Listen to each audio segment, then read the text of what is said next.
गुरुर्विष्णु गुरुर्देवो महेश्वरः गुरुः साक्षात् परं ब्रह्म तस्मै ಶ್ರೀ ಗುರವೇ ನಮಃ. ಓಂ ಓಂ ನಾರಾಯಣ. ಇವತ್ತು ಮಂಗಳವಾರ, ಅದರಿಂದ ವಿಶುದ್ಧ ವೇದಾಂತ ಪರಿಭಾಷೆ. ಇದರಲ್ಲಿ ತ್ವಂಪದಾರ್ಥ ವಿವೇಕವನ್ನು ನೋಡ್ತಾ ಇದ್ದೀವಿ. ತ್ವಂಪದಾರ್ಥ ವಿವೇಕದಲ್ಲಿ ಆತ್ಮ ಕರ್ತ ಎಂಬುದು ನಮಗೆ ಅನಿಸುತ್ತದೆ. ಆತ್ಮ ಕರ್ತ ಎಂದು ನಮಗನಿಸುತ್ತದೆ. ಇದು ನಿಜವೋ ಅಲ್ಲವೋ?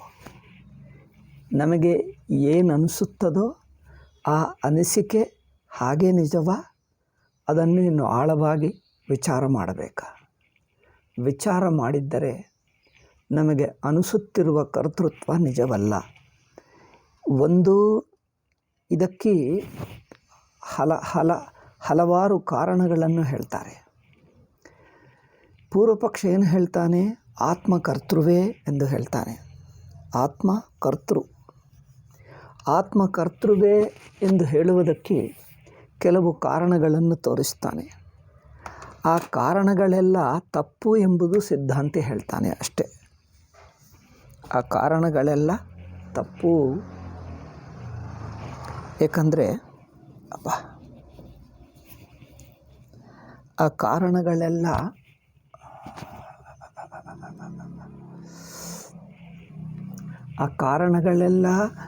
ಆ ಅನುಭವ ದೃಷ್ಟಿಯ ವಿಚಾರ ಮಾಡಿದ್ದರೆ ನಿಲ್ಲಲ್ಲ.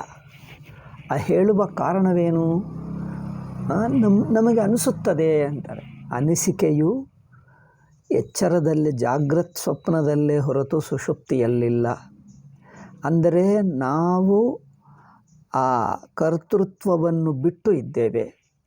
ಕರ್ತೃತ್ವವು ಅಂತಃಕರಣ ಮೂಲಕವೇ ಹೊರತು ಸ್ವಯಂ ಅಲ್ಲ, ಕರಣಗಳ ಮೂಲಕವೇ ಹೊರತು ಆತ್ಮನಲ್ಲಿ ಇಲ್ಲ.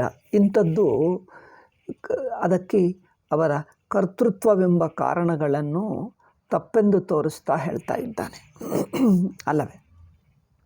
ಮತ್ತೀಗ ಇನ್ನೊಂದು ಹೇಳ್ತಾನೆ ನೋಡಿ. ಅಹಂಕಾರಪೂರ್ವಕಮಪಿ ಕರ್ತೃತ್ವಂ ನೋಪಲಬ್ಧುಂ ಭವಿತುಮರ್ಹತಿ. ಅಹಂಕಾರಪೂರ್ವಕಂ, ನಾನು ಎಂಬ ಅಭಿಮಾನ ಮೂಲಕ ತೋರುವ ಕರ್ತೃತ್ವವೂ ನಿಜವಲ್ಲ. ಅಂದರೆ ನಾನು ಎಂದು ಯಾವ ಅನಿಸಿಕೆ ಇದೆಯೋ ಆ ಅನಿಸಿಕೆ ಮೂಲಕ ತೋರುವ ಕರ್ತೃತ್ವವು ಅದು ತಪ್ಪೇ. ಏಕೆಂದರೆ ಅಹಂಬುದ್ಧಿಯೂ ನಮ್ಮ ಅನುಭವದಲ್ಲಿ, ಅಂದರೆ ಅರಿವಿಗೂ ಗೊತ್ತಾಗ್ತಾ ಇದೆ. ಅಹಂಬುದ್ಧಿಯು ಅರಿವಿನಲ್ಲಿ ತೋರ್ತದೆ ಮತ್ತೆ ಬಿಟ್ಟು ಹೋಗ್ತದೆ. ಅರಿವಿನ ಸ್ವರೂಪಕ್ಕೆ ಅಹಂ ಪ್ರತ್ಯಯ ಸೇರಿದ್ದಲ್ಲ.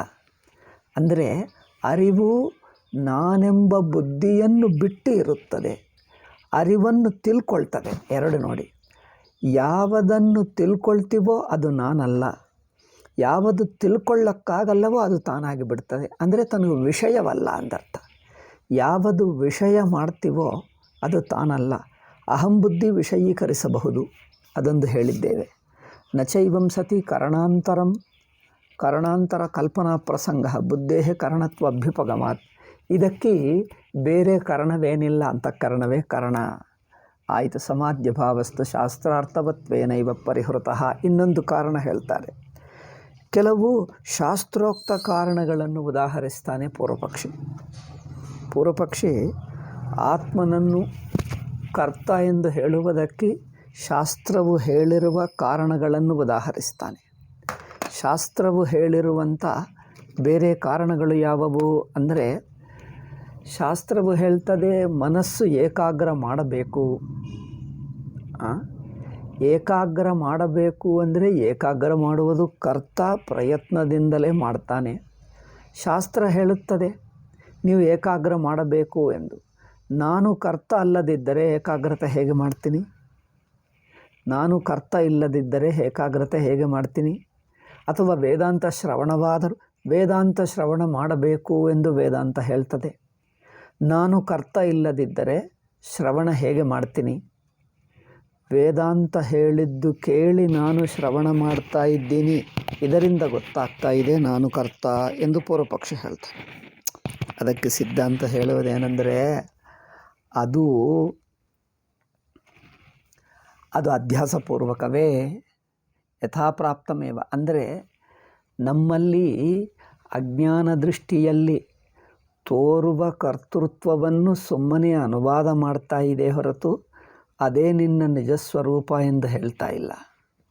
ನಿಮಗೆ ತೋರುವುದೇ ಏನು ಅನಿಸುತ್ತದೋ ಅದನ್ನು ಇಟ್ಟುಕೊಂಡು ನಿಮಗೆ ಶ್ರವಣ ಮಾಡು, ಮನನ ಮಾಡು, ನಿಧಿಧ್ಯಾಸನ ಮಾಡು ಎಂದು ನಿಮ್ಮ ಅವಿದ್ಯಾ ದೃಷ್ಟಿಯಲ್ಲೇ ಹೇಳ್ತಾ ಇದೆ. ನಿಮ್ಮ ಸ್ವರೂಪವೇ ಕರ್ತ ಎಂದು ಹೇಳ್ತಾ ಇಲ್ಲ. ನೀವು ಶ್ರವಣ ಮಾಡು, ಮನನ ಮಾಡುವ, ಶ್ರವಣ ಮಾಡುವ, ನಿಧಿಧ್ಯಾಸನ ಮಾಡುವ ಕರ್ತನೇ ನಿನ್ನ ಸ್ವರೂಪ, ಕರ್ತೃಭಾವವೇ ನಿನ್ನ ಸ್ವರೂಪ ಎಂದು ಶಾಸ್ತ್ರ ಹೇಳ್ತಾ ಇಲ್ಲ. ನಿಮಗೆ ಯಾವುದು ಅನಿಸುತ್ತಾ ಇದೆಯೋ ಭ್ರಾಂತಿಯಲ್ಲಿ ಆ ಅನಿಸುತ್ತಿರುವ ಕರ್ತೃವನ್ನು ಇಟ್ಟುಕೊಂಡು ನೀವು ಹೇಗೆ ಕರ್ತೃವಲ್ಲ ಎಂದು ತಿಳಿಸುತ್ತಾ ಇದೆ. ಹಾಗೆ ತಿಳ್ಕೊಳ್ಳಬೇಕು. ಆದ್ದರಿಂದ ಅದು ಅನುವಾದವೇ. ಶಾಸ್ತ್ರ ನಮ್ಮ ಬುದ್ಧಿಯನ್ನು ಸುಮ್ಮನೆ ಅನುವಾದ ಮಾಡ್ತಾ ಇದೆ, ನಮಗೆ ಉಪದೇಶ ಮಾಡ್ತಾ ಇಲ್ಲ ನೀವು ಕರ್ತೃ ಎಂದು. ನಾನು ಕರ್ತೃವಲ್ಲದಿದ್ದರೆ ಶಾಸ್ತ್ರವು ಉಪದೇಶ ಮಾಡುವುದೇಕೆ?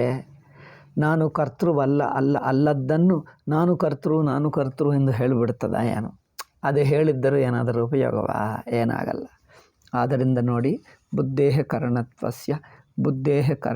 ಬುದ್ಧೇಹ ಕರಣತ್ವಾಭ್ಯುಪಗಮಾತ್ ಸಮಾಧ್ಯ ಭಾವಸ್ತು ಶಾಸ್ತ್ರಾರ್ಥವತ್ವೇನೈವ ಪರಿಹೃತಃ ಯಥಾ ಪ್ರಾಪ್ತಮೇವ ಕರ್ತೃತ್ವಮುಪಾದಾಯ ಸಮಾಧಿ ವಿಧಾನಾತ್. ಯಥಾ ಪ್ರಾಪ್ತಂ ಅಂದರೆ ನಮ್ಮಲ್ಲಿ ಅನಿಸುತ್ತಿರುವ ಕರ್ತೃತ್ವವನ್ನು ಇಟ್ಟುಕೊಂಡೇ ಹೇಳ್ತಾ ಇದೆ. ಅಂದರೆ ಇನ್ನೂ ಅವಿದ್ಯೆಯನ್ನು ತೆಗೆಯದೆ ಅವಿದ್ಯೆಯಲ್ಲಿ ಇರುವವನಿಗೆ ಆ ವಿದ್ಯಾಬುದ್ಧಿನಿ ಇಟ್ಟುಕೊಂಡೇ ಅವಿದ್ಯಾಂತರ್ಗತವಾಗೇ ಕೆಲವು ಸಾಧನಗಳನ್ನು ಹೇಳ್ತದೆ. ಆದರೆ ನೀನು ಕರ್ತೃವಾಗಿರುವುದು, ಶಾಸ್ತ್ರ ನಿನಗೆ ಆಜ್ಞೆ ಕೊಡುವುದು ಎರಡೂ ಅವಿದ್ಯೆಯಲ್ಲೇ ಇವೆ. ನೀನು ಕರ್ತು ಎಂದು ತಿಳ್ಕೊಳ್ಳುವುದು, ಆ ಕರ್ತೃವಾಗಿ ಲೌಕಿಕ ಕೆಲಸನೇ ಮಾಡು, ಶಾಸ್ತ್ರೋಕ್ತ ಸಾಧನವೇ ಮಾಡು. ಯಾವ ಸಾಧನ ಮಾಡುವುದಕ್ಕಾದರೂ ನೀನು ಕರ್ತೃವೆಂದ ಬುದ್ಧಿ ಇಟ್ಕೊಳ್ಳಬೇಕು. ಆ ಬುದ್ಧಿ ನಿನ್ನಲ್ಲಿ ಅಧ್ಯಾಸದಿಂದಲೇ ಇದೆ, ನಿನ್ನ ನಿಜಸ್ವರೂಪವನ್ನು ತಿಳ್ಕೊಂಡಾಗ ಅಲ್ಲ. ಈ ಕರ್ತೃತ್ವವು ನಿಮಗೆ ಅನಿಸುತ್ತಿರುವ ಕರ್ತೃತ್ವವನ್ನು ಇಟ್ಟುಕೊಂಡು, ಅಂದರೆ ನಿನ್ನನ್ನು ತಪ್ಪು ತಿಳುವಳಿಕೆಯಲ್ಲಿ ಇರುವಾಗಲೇ ಆಜ್ಞೆ ಕೊಟ್ಟಿದೆ, ನೀವು ಶ್ರವಣ ಮಾಡು, ಮನನ ಮಾಡು, ನಿಧಿಧ್ಯಾಸನ ಮಾಡು. ಆತ್ಮನ ನಿಜಸ್ವರೂಪವಾದ ಸಾಕ್ಷಿ ಸ್ವರೂಪ, ಚೈತನ್ಯ ಸ್ವರೂಪ, ಅದ್ವಿತೀಯ ಸ್ವರೂಪಕ್ಕೆ ನೀನು ಶ್ರವಣ ಮಾಡು ಎಂದು ಹೇಳುತ್ತಾ ಇಲ್ಲ. ಶ್ರವಣ ಮಾಡು ಎಂದು ಹೇಳುವುದು ತಪ್ಪು ತಿಳುವಳಿಕೆಯಲ್ಲಿರುವಂಥ ಅಹಂಬುದ್ಧಿಕೆ, ನಾನೆಂಬ ಬುದ್ಧಿಕೆ, ಕರ್ತೃತ್ವ ನಾನು ಕರ್ತೃ ಎಂಬ ಬುದ್ಧಿಕೆ ಈ ಶ್ರವಣ ಮಾಡು, ಮನನ ಮಾಡು, ನಿಧಿಧ್ಯಾಸನ ಮಾಡು ಎಂದು ಹೇಳ್ತಾ ಇದೆ. ನೀವು ನಿಜಸ್ವರೂಪ ತಿಳ್ಕೊಂಡರೆ ನೀನು ಶ್ರವಣ ಮಾಡುವವನಲ್ಲ, ಮನನ ಮಾಡುವವನಲ್ಲ, ನಿಧಿಧ್ಯಾಸನ ಮಾಡುವವನಲ್ಲ. ಶ್ರವಣ ಬೇಕಾಗಿಲ್ಲ, ಶ್ರವಣ ಮಾಡುವವನಲ್ಲ, ಶ್ರವಣ ಬೇಕಾಗಿಲ್ಲ. ನಿನ್ನನ್ನು ಆಜ್ಞೆ ಮಾಡಲು ಇನ್ನೊಂದಿಲ್ಲ ನಿನಗಿಂತ ಬೇರೆ, ಶಾಸ್ತ್ರವೂ ನಿನಗಿಂತ ಬೇರೆ ಇಲ್ಲ. ಆವಾಗ ಇದೆಲ್ಲವೂ ಸಾಧಕನ ಸ್ಥಿತಿಯಲ್ಲಿರುವಾಗ ಹೇಳಿರುವ ಉಪದೇಶಗಳು. ಆದ್ದರಿಂದ ನಿನ್ನನ್ನು ಸಾಧಕನಾಗಿ ಒಪ್ಪುಕೊಂಡು ಹೇಳಿರುವ ಆಜ್ಞೆಗಳು ನಿಮ್ಮ ಅಜ್ಞಾನ ಸ್ಥಿತಿಯಲ್ಲೇ. ವೇದಾಂತ ವಿಚಾರಕನಾಗಿರುವ ಸ್ಥಿತಿಯೂ ಅಜ್ಞಾನ ಸ್ಥಿತಿ. ವಿಚಾರದ ಫಲವಾಗಿರುವ ಬ್ರಹ್ಮ ಎಂದು ತಿಳ್ಕೊಂಡರೆ ಅಲ್ಲಿ ನೀನು ವಿಚಾರಕನಾಗಿಲ್ಲ, ವಿಚಾರ ಬೇಕಾಗಿಲ್ಲ, ನೀನು ಬ್ರಹ್ಮಸ್ವರೂಪವೇ ಆಗಿಬಿಟ್ಟಿದ್ದಿ. ಆವಾಗ ನೀನು ಕರ್ತೃವಲ್ಲ.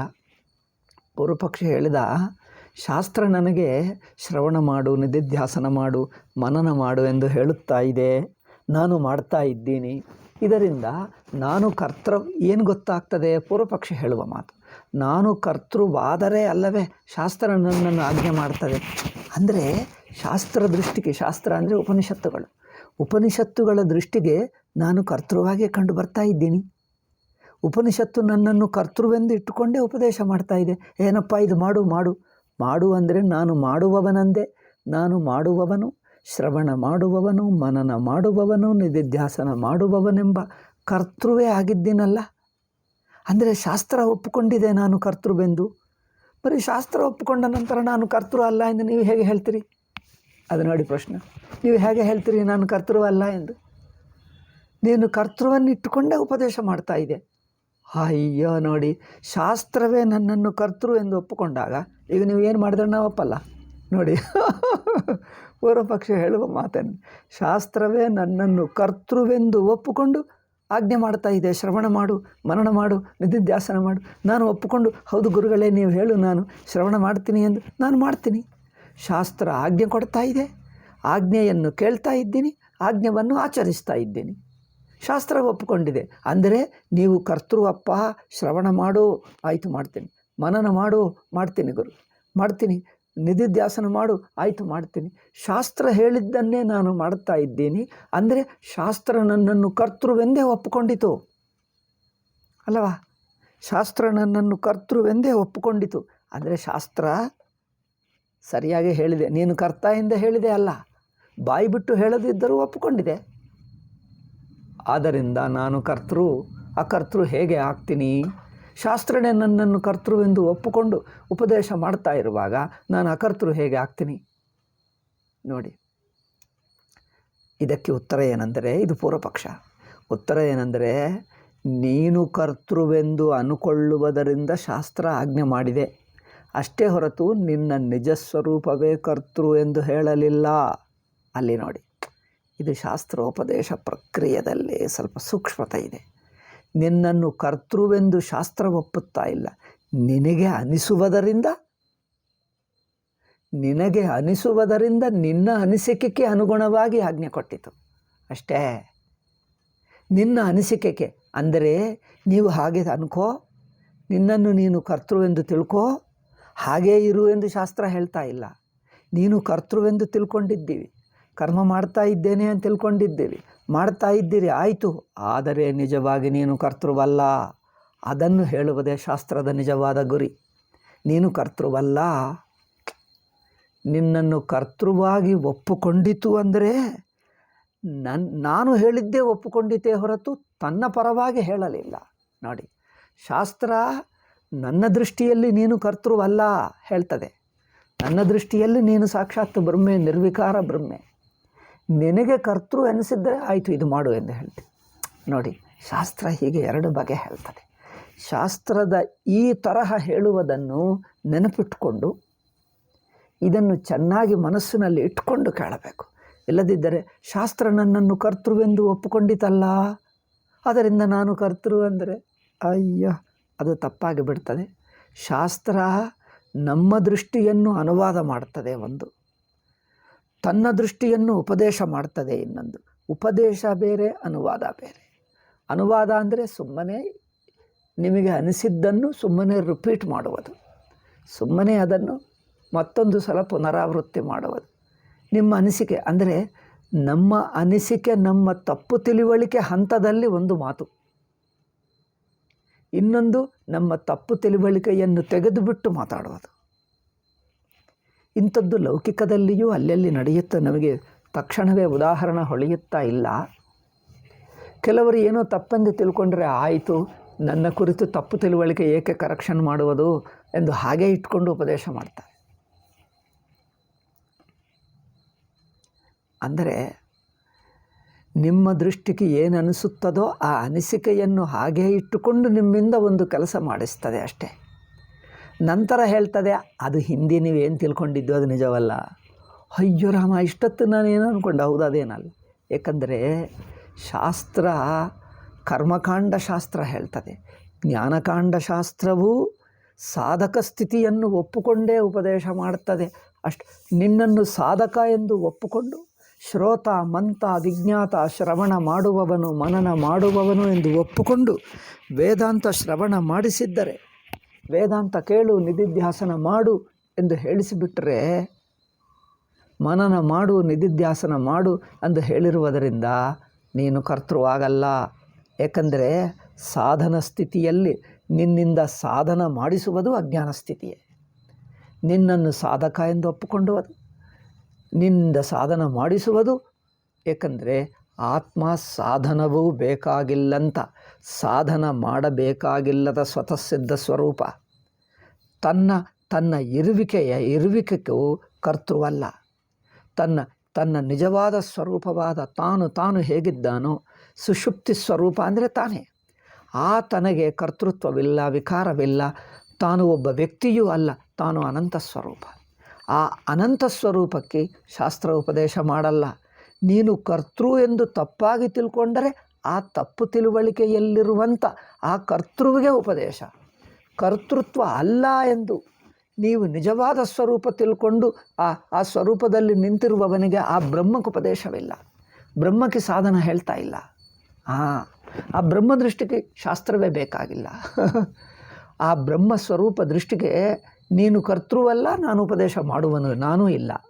ನಾನಂದರೆ ಶಾಸ್ತ್ರ ಇಲ್ಲ, ನೀನು ಕರ್ತೃ ಅಲ್ಲ. ಆ ಎರಡನ್ನು ಬಿಟ್ಟು, ಎರಡನ್ನು ತೆಗೆದುಹಾಕಿ ತಾನು ಸ್ವತಃಸಿದ್ಧ ಬ್ರಹ್ಮ ಎಂದು ತಿಳ್ಕೊಳ್ತಾನೆ. ಅದು ತಿಳ್ಕೋ. ನೀನು ಕರ್ತೃವೆಂದು, ನೀನು ಕರ್ತೃವಲ್ಲ ಎಂದು ಹೇಳಿದ್ದರೆ ನಿನ್ನನ್ನು ಆಜ್ಞೆ ಮಾಡುವ ನಾನು ಶಾಸ್ತ್ರವಲ್ಲ ಎಂದು ಅದು ಹೇಳ್ತಾರೆ. ನೀನು ಕರ್ತೃವಲ್ಲ, ಉಪದೇಶ ಮಾಡುವ ನಾನು ಶಾಸ್ತ್ರವೂ ಅಲ್ಲ. ಈ ಎರಡು ಒಟ್ಟಿಗೆ ಹೋಗ್ತವೆ. ನೀನು ಕರ್ತೃವೂ ಅಲ್ಲ, ನಿನಗಿಂತ ಬೇರೆ ನಾನೂ ಇಲ್ಲ, ನಾನು ಹೇಳುವ ಉಪದೇಶವೂ ಇಲ್ಲ. ನೋಡು, ನೀನು ಕರ್ತೃ ಯಾವಾಗ ಅಲ್ಲವೋ ಆವಾಗ ನಿನಗಿಂತ ಬೇರೆ ಶಾಸ್ತ್ರವಾಗಿರುವ ನಾನಿಲ್ಲ, ನನ್ನ ಉಪದೇಶ ಇಲ್ಲ. ಈ ಎರಡು ನಿನ್ನ ಅನುಭವ ದೃಷ್ಟಿಯಲ್ಲಿ ನಿನ್ನ ಸ್ವರೂಪನೇ ಆಗಿಬಿಡುತ್ತದೆ. ಅಲ್ಲಿ ನಿನಗಿಂತ ಬೇರೆ ಹೇಗೆ ಕನಸಿನಿಂದ ಎಚ್ಚೆತ್ತವನಿಗೆ ಕನಸೇ ಇಲ್ಲ, ಕನಸಿನಲ್ಲಿ ಅಲ್ಲಿ ಯಾರೋ ಗುರುಗಳು ಉಪದೇಶ ಮಾಡಿದ್ದಾರೆ, ಕನಸು ಇಲ್ಲ, ಕನಸಿನಲ್ಲಿ ಉಪದೇಶಕನು ಗುರುಗಳಿಲ್ಲ. ನೀನು ಆ ಉಪದೇಶವನ್ನು ಕೇಳುವ ವ್ಯಕ್ತಿ ಈಗ ಕನಸಿನಲ್ಲೇ ಇಲ್ಲ, ಕನಸು ಬಿಟ್ಟಿದ್ದೀವಲ್ಲ. ಕನಸು ಬಿಟ್ಟರೆ ಕನಸಿನಲ್ಲಿರುವ ವ್ಯಕ್ತಿಯೂ ಅಲ್ಲ. ನೀನು ವ್ಯಕ್ತಿ ಅಲ್ಲ, ಶಾಸ್ತ್ರವೂ ಇಲ್ಲ, ಉಪದೇಶವಿಲ್ಲ. ಈ ಅವಸ್ಥೆನೇ ಬಿಟ್ಟಿದ್ದೇವೆ. ಈ ಅವಸ್ಥನಿಂದ ಎಚ್ಚೆತ್ತವನಿಗೆ ಬ್ರಹ್ಮೇ ಬ್ರಹ್ಮ. ಹೀಗೆ ನಿನ್ನನ್ನು ಕರ್ತೃವೆಂದು ಶಾಸ್ತ್ರ ಹೇಳ್ತಾ ಇಲ್ಲ. ನೀನು ಅಂದ್ಕೊಂಡರೆ ಆಯಿತು ಎಂದು ತಾತ್ಕಾಲಿಕವಾಗಿ ಒಪ್ಕೊಳ್ತಾ ಇದೆ. ಇದೇ ಅಧ್ಯಾರೋಪ ಹೇಳ್ತೀವಿ. ಅಧ್ಯಾರೋಪಿಸಿ ಉಪದೇಶ ಮಾಡ್ತಾ ಇದೆ. ಅಧ್ಯಾರೋಪಿಸಿದೆ ಅಂದರೆ ತಾತ್ಕಾಲಿಕವಾಗಿ ಒಪ್ಪಿದ್ದೇನೆ, ಇದು ಪರಮ ಸತ್ಯವಲ್ಲ, ಇದು ನಿಜವಾಗಿ ಹೇಳುತ್ತಿದ್ದಲ್ಲ, ತಾತ್ಕಾಲಿಕವಾಗಿ ನಿನಗೋಸ್ಕರ ನೀನು ಒಂದು ಹಂತದಲ್ಲಿದ್ದೀವೆಂದು ಒಪ್ಪಿಕೊಂಡು ಹೇಳ್ತಾ ಇದೆ. ಒಂದು ಹಂತಕ್ಕೆ ಒಪ್ಪಿಕೊಂಡು ಹೇಳುವುದೇ ಅದು ನಿನ್ನ ನಿಜಸ್ವರೂಪವಲ್ಲ. ತಾತ್ಕಾಲಿಕವಾಗಿ ಒಪ್ಕೊಂಡಿದ್ದೇವೆ ನಿನಗೋಸ್ಕರ, ಏಕೆ ಅಂದರೆ ನಿಮಗೆ ಹಾಗೆ ಅನಿಸುತ್ತಾ ಇದೆ, ಆಯಿತು ಎಂದು ಒಪ್ಕೊಂಡು. ಬಟ್ ಅದು ನಿಜ ಅಲ್ಲ. ಆದರೂ ಅದು ನಿಜ ಅಲ್ಲ, ಅದು ಮುಖ್ಯ. ಅದರಿಂದ ಶಾಸ್ತ್ರೋಪದೇಶವನ್ನು ಹೀಗೆ ಅರ್ಥ ಮಾಡಿಕೊಳ್ಳಬೇಕು. ಅದರಿಂದ ಯಥಾ ಪ್ರಾಪ್ತಮೇವ ಕರ್ತೃತ್ವಮುಪಾದಾಯ ಸಮಾಧಿ ವಿಧಾನ. ಯಥಾ ಪ್ರಾಪ್ತಮೇವ ಕರ್ತೃತ್ವಮುಪಾದಾಯ.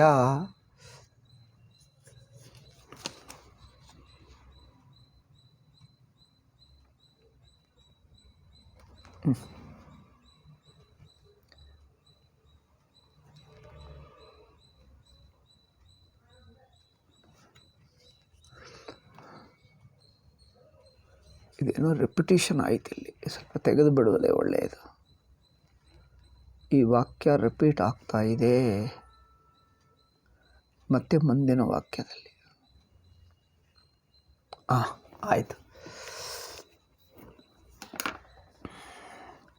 ಇನ್ನೊಂದು, ಈಗ ಗೊತ್ತಾಯ್ತಾ? ಶಾಸ್ತ್ರದ ಉಪದೇಶವನ್ನು ಶಾಸ್ತ್ರ ಹೇಳಿದಲ್ಲ ಹೇಳಲಿಲ್ಲ. ನಿಮ್ಮ ಅನಿಸಿಕೆಯನ್ನು ಸುಮ್ಮನೆ ಪ್ರತಿಬಿಂಬ ಮಾಡಿತು. ನಿನ್ನ ತಪ್ಪು ತಿಳುವಳಿಕೆಯನ್ನು ಪ್ರತಿಬಿಂಬವಾಗಿ ತೋರಿಸಿತು ಅಷ್ಟೇ. ನೀನು ಕರ್ತ ಎಂದು ತಿಳ್ಕೊಂಡಿದ್ದೀವಿ ನೋಡು, ಹೀಗೆ ತಿಳ್ಕೊಂಡಿದ್ದೀವಿ ಎಂದೇ ನಿನಗೆ ತೋರಿಸಿತು ಅಷ್ಟೇ. ಆದರೆ ಅದು ನಿಜವಲ್ಲ ಅಂದರೆ ಈಗ ಹೇಳ್ತಾ ಇದ್ದೀನಿ, ಇದು ನಿಜ. ನೀನು ಕರ್ತೃವೇ ಅಲ್ಲ. ನನ್ನ ಮಾತು ನೀವು ಕೇಳಬೇಕಾಗಿಲ್ಲ, ನೀವು ಸಾಧನ ಮಾಡಬೇಕಾಗಿಲ್ಲ. ಸಾಧನ ಏತಕ್ಕೆ? ನೀನೇ ಬ್ರಹ್ಮ. ನಿನ್ನ ಸಾಧಕತ್ವವನ್ನು ಬಿಡಿಸಿ ನೀನು ಸಾಧಕನಲ್ಲ ಎಂದು, ನಿನ್ನ ಶ್ರೋತೃ ಅಲ್ಲ, ಮಂತ್ರು ಅಲ್ಲ, ವಿಜ್ಞಾತೃ ಅಲ್ಲ, ಶ್ರವಣ ಮಾಡುವವನಲ್ಲ, ಮನನ ಮಾಡುವವನಲ್ಲ, ನಿಧಿಧ್ಯಾಸನ ಮಾಡುವವನಲ್ಲ ಎಂದು ಅದೆಲ್ಲ ನಿಷೇಧ ಮಾಡಿ ನಿಮ್ಮ ಸ್ವರೂಪವನ್ನು ತಿಳಿಸುತ್ತಾರೆ. ನೀವು ಶ್ರವಣ ಮನನ ನಿಧಿಧ್ಯಾಸನಗಳು ಹೇಗೆ ಮಾಡಬೇಕಂದ್ರೆ, ನಾನು ಶ್ರವಣವೇ ಮಾಡುವವನೇ ಅಲ್ಲ, ನಿಧಿಧ್ಯಾಸನ ಮಾಡುವವನಲ್ಲ ಎಂದು ಸ್ವರೂಪ ತಿಳ್ಕೊಳ್ಳಬೇಕು. ಆವಾಗ ನಿಮಗೆ ನಿಜವಾದ ವೇದಾಂತ ಗೊತ್ತಾಗ್ತದೆ. ಅದನ್ನು ಹೇಳುವುದಕ್ಕೆ ನಿಮ್ಮಿಂದ ಶ್ರವಣ ಮಾಡಿಸ್ತಾ ಇದೆ ಶಾಸ್ತ್ರ. ಮನನ ಮಾಡಿಸ್ತಾ ಇದೆ. ಏಕೆ? ನಿನಗೆ ಬೇಕು, ನಾನು ಮಾಡ್ತಾ ಇದ್ದೀನಿ ಅನಿಸುತ್ತಾ ಇದೆ. ಆಯಿತು, ಆ ಭ್ರಮದಲ್ಲೇ ಇದು ಸೇರಿಸ್ಕೊ, ಆ ಭ್ರಮದಲ್ಲೇ ಈ ಮಾತು, ನಾನು ಕರ್ತೃ ಅನಿಸಿಕೆಯಲ್ಲೇ ಈ ಮಾತು. ಆದರೆ ಅದು ನಿಜವಲ್ಲ. ಈ ತಪ್ಪು ತಿಳುವಳಿಕೆಯನ್ನು ಬಳಸಿಕೊಂಡು ತಪ್ಪು ತಿಳುವಳಿಕೆ ಇಲ್ಲ ಎಂದು ಹೇಳುತ್ತದೆ. ಅದು ನೋಡಿ ಶಾಸ್ತ್ರದ ವೈಶಿಷ್ಟ್ಯ. ಅಂದರೆ ಕನಸಿನಲ್ಲಿರುವಂಥ ಗುರುಗಳು ಉಪದೇಶ ಮಾಡಿ ಮಾಡಿ ನಿಮ್ಮನ್ನು ಕನಸಿನಿಂದ ಎಬ್ಬಿಸಿಬಿಡ್ತಾರೆ. ಕನಸಿನ ಗುರು ಯಾರೋ ಗೊತ್ತಾ? ನಾನು ಹೇಳಿದ್ದೀನ ಹಿಂದೆ, ಕನಸಿನ ಗುರು ಯಾರೋ ಗೊತ್ತಾ? ನಿಮ್ಮನ್ನು ಕನಸಿನಿಂದ ಎಬ್ಬಿಸುವವರೇ ನಿಜವಾದ ಗುರು. ಯಾರೋ ಗೊತ್ತಾ? ಹುಲಿ. ಹುಲಿ ಹೇಗೆ ಉಪದೇಶ ಮಾಡ್ತದೆ? ಒಂದೇ ಉಪದೇಶ, ಹತ್ತಿರಕ್ಕೆ ಬರುತ್ತದೆ, ನೀವು ಹೆದರ್ಕೊಂಡು ಬಿಡ್ತೀರಿ. ಅಯ್ಯೋ, ಹುಲಿ ಹತ್ತಿರಕ್ಕೆ ಬರ್ತಾ ಇದೆ, ನೀವು ಓಡಿ ಹೋಗ್ತದೆ. ನೀವು ಓಡಿ ಹೋದರೆ ಹುಲಿ ಓಡಿ ಬರುತ್ತದೆ, ಓಡಿಬಿಟ್ಟು ನಿನ್ನನ್ನು ಹಿಡ್ಕೊಂಡು ಬಿಡ್ತದೆ. ಹಿಡ್ಕೊಂಡು ಬಿಟ್ಟು ನಿಮ್ಮನ್ನು ಮೇಲೆ ಮಾಡಿದರೆ ನೀವು ಭಯಗೊಂಡು ಎಚ್ಚರಗೊಳ್ತೀರಿ. ಅದೇ ಹುಲಿ ಉಪದೇಶ ಮಾಡೋದಂದ್ರೇನು? ನಿನ್ನ ಮೇಲೆ ಹಾರುವುದೇ. ಹುಲಿ ಬಂದು ನಿಮ್ಮ ಮೇಲೆ ಹಾರ್ತದೆ. ಹಾರಿ ಏನಾಗ್ತದೆ? ಹುಲಿ ಹೋಗುತ್ತದೆ, ನೀನು ಕನಸಿನ ವ್ಯಕ್ತಿ ಹೋಗಿಬಿಡ್ತದೆ, ಎಚ್ಚರಗೊಂಡು ಬಿಡ್ತದೆ, ಯಾವುದೂ ಇಲ್ಲ. ಹೀಗೆ ಗೊತ್ತಾಗ್ತದೆ. ಹೀಗೆ ನಾವು ಬಹಿರ್ಮುಖವಾಗಿ ಮನಸ್ಸು ಹೊರನೋಟ ಆಗುವುದರಿಂದ ಅದೇ ವೃತ್ತಿ ಹೊರನೋಟ ಆಗ್ತಾ ಇದೆ. ಹೊರನೋಟದಲ್ಲಿ ಪ್ರಪಂಚ ಕಂಡು ಬರ್ತದೆ. ನಾನು ವ್ಯಕ್ತಿಯಾಗಿರ್ತೀನಿ, ನಾನು ಕರ್ತೃವಾಗಿರ್ತೀನಿ, ನನಗಿಂತ ಬೇರೆ ಪ್ರಪಂಚ ಇರುತ್ತದೆ. ಹೊರನೋಟವನ್ನು ಒಳನೋಟ ಮಾಡಿದ್ದರೆ ಆತ್ಮ ಕಂಡು ಬರ್ತದೆ. ಪ್ರಪಂಚ ಜಾಗದಲ್ಲಿ ಪ್ರಪಂಚವೇ ಆತ್ಮ ಆಗಿ ಕಂಡು ಬರ್ತದೆ. ಹೊರನೋಟ ಇಟ್ಕೊಂಡರೆ ಆತ್ಮ, ಅದ್ವಿತೀಯ ಆತ್ಮ ನಾನೆಂಬ ವ್ಯಕ್ತಿಯಾಗಿ, ಹೊರಗೆ ಪ್ರಪಂಚವಾಗಿ. ನಾನೆಂಬ ಏನು ಅದ್ವಿತೀಯ ಚೈತನ್ಯ ಆತ್ಮ ಹೊರನೋಟ ಇಟ್ಟುಕೊಳ್ಳುವುದರಿಂದ, ಅಂದರೆ ಅಧ್ಯಾಸ ಎಂದರ್ಥ. ಹೊರನೋಟ ಏನು ಅಧ್ಯಾಸವೇ. ಹೊರನೋಟ ಇಟ್ಟುಕೊಳ್ಳುವುದರಿಂದ, ಅಧ್ಯಾಸದಿಂದ ನಾನು ಕರ್ತೃವೆಂದು, ನನಗಿಂತ ಬೇರೆ ಪ್ರಪಂಚವಿದೆಂದು ಅನಿಸುತ್ತದೆ. ಈ ಅನಿಸುವವರೆಗೂ ಅದು ಹೊರನೋಟೆ. ಅದೇ ಅಧ್ಯಾಸದಲ್ಲಿ ಇನ್ನೊಂದಿದೆ. ಅದೇನು ಮಾಡ್ತದೆ? ನಿಮ್ಮ ಮನಸ್ಸನ್ನು ಹಿಂತಿರುಗಿಸುತ್ತದೆ. ಅಂದರೇನು? ನೀವು ಜ್ಞೇಯವನ್ನು ನೋಡಬೇಡ, ಜ್ಞಾತೃವಿನ ಸ್ವರೂಪವನ್ನೇ ನೋಡು.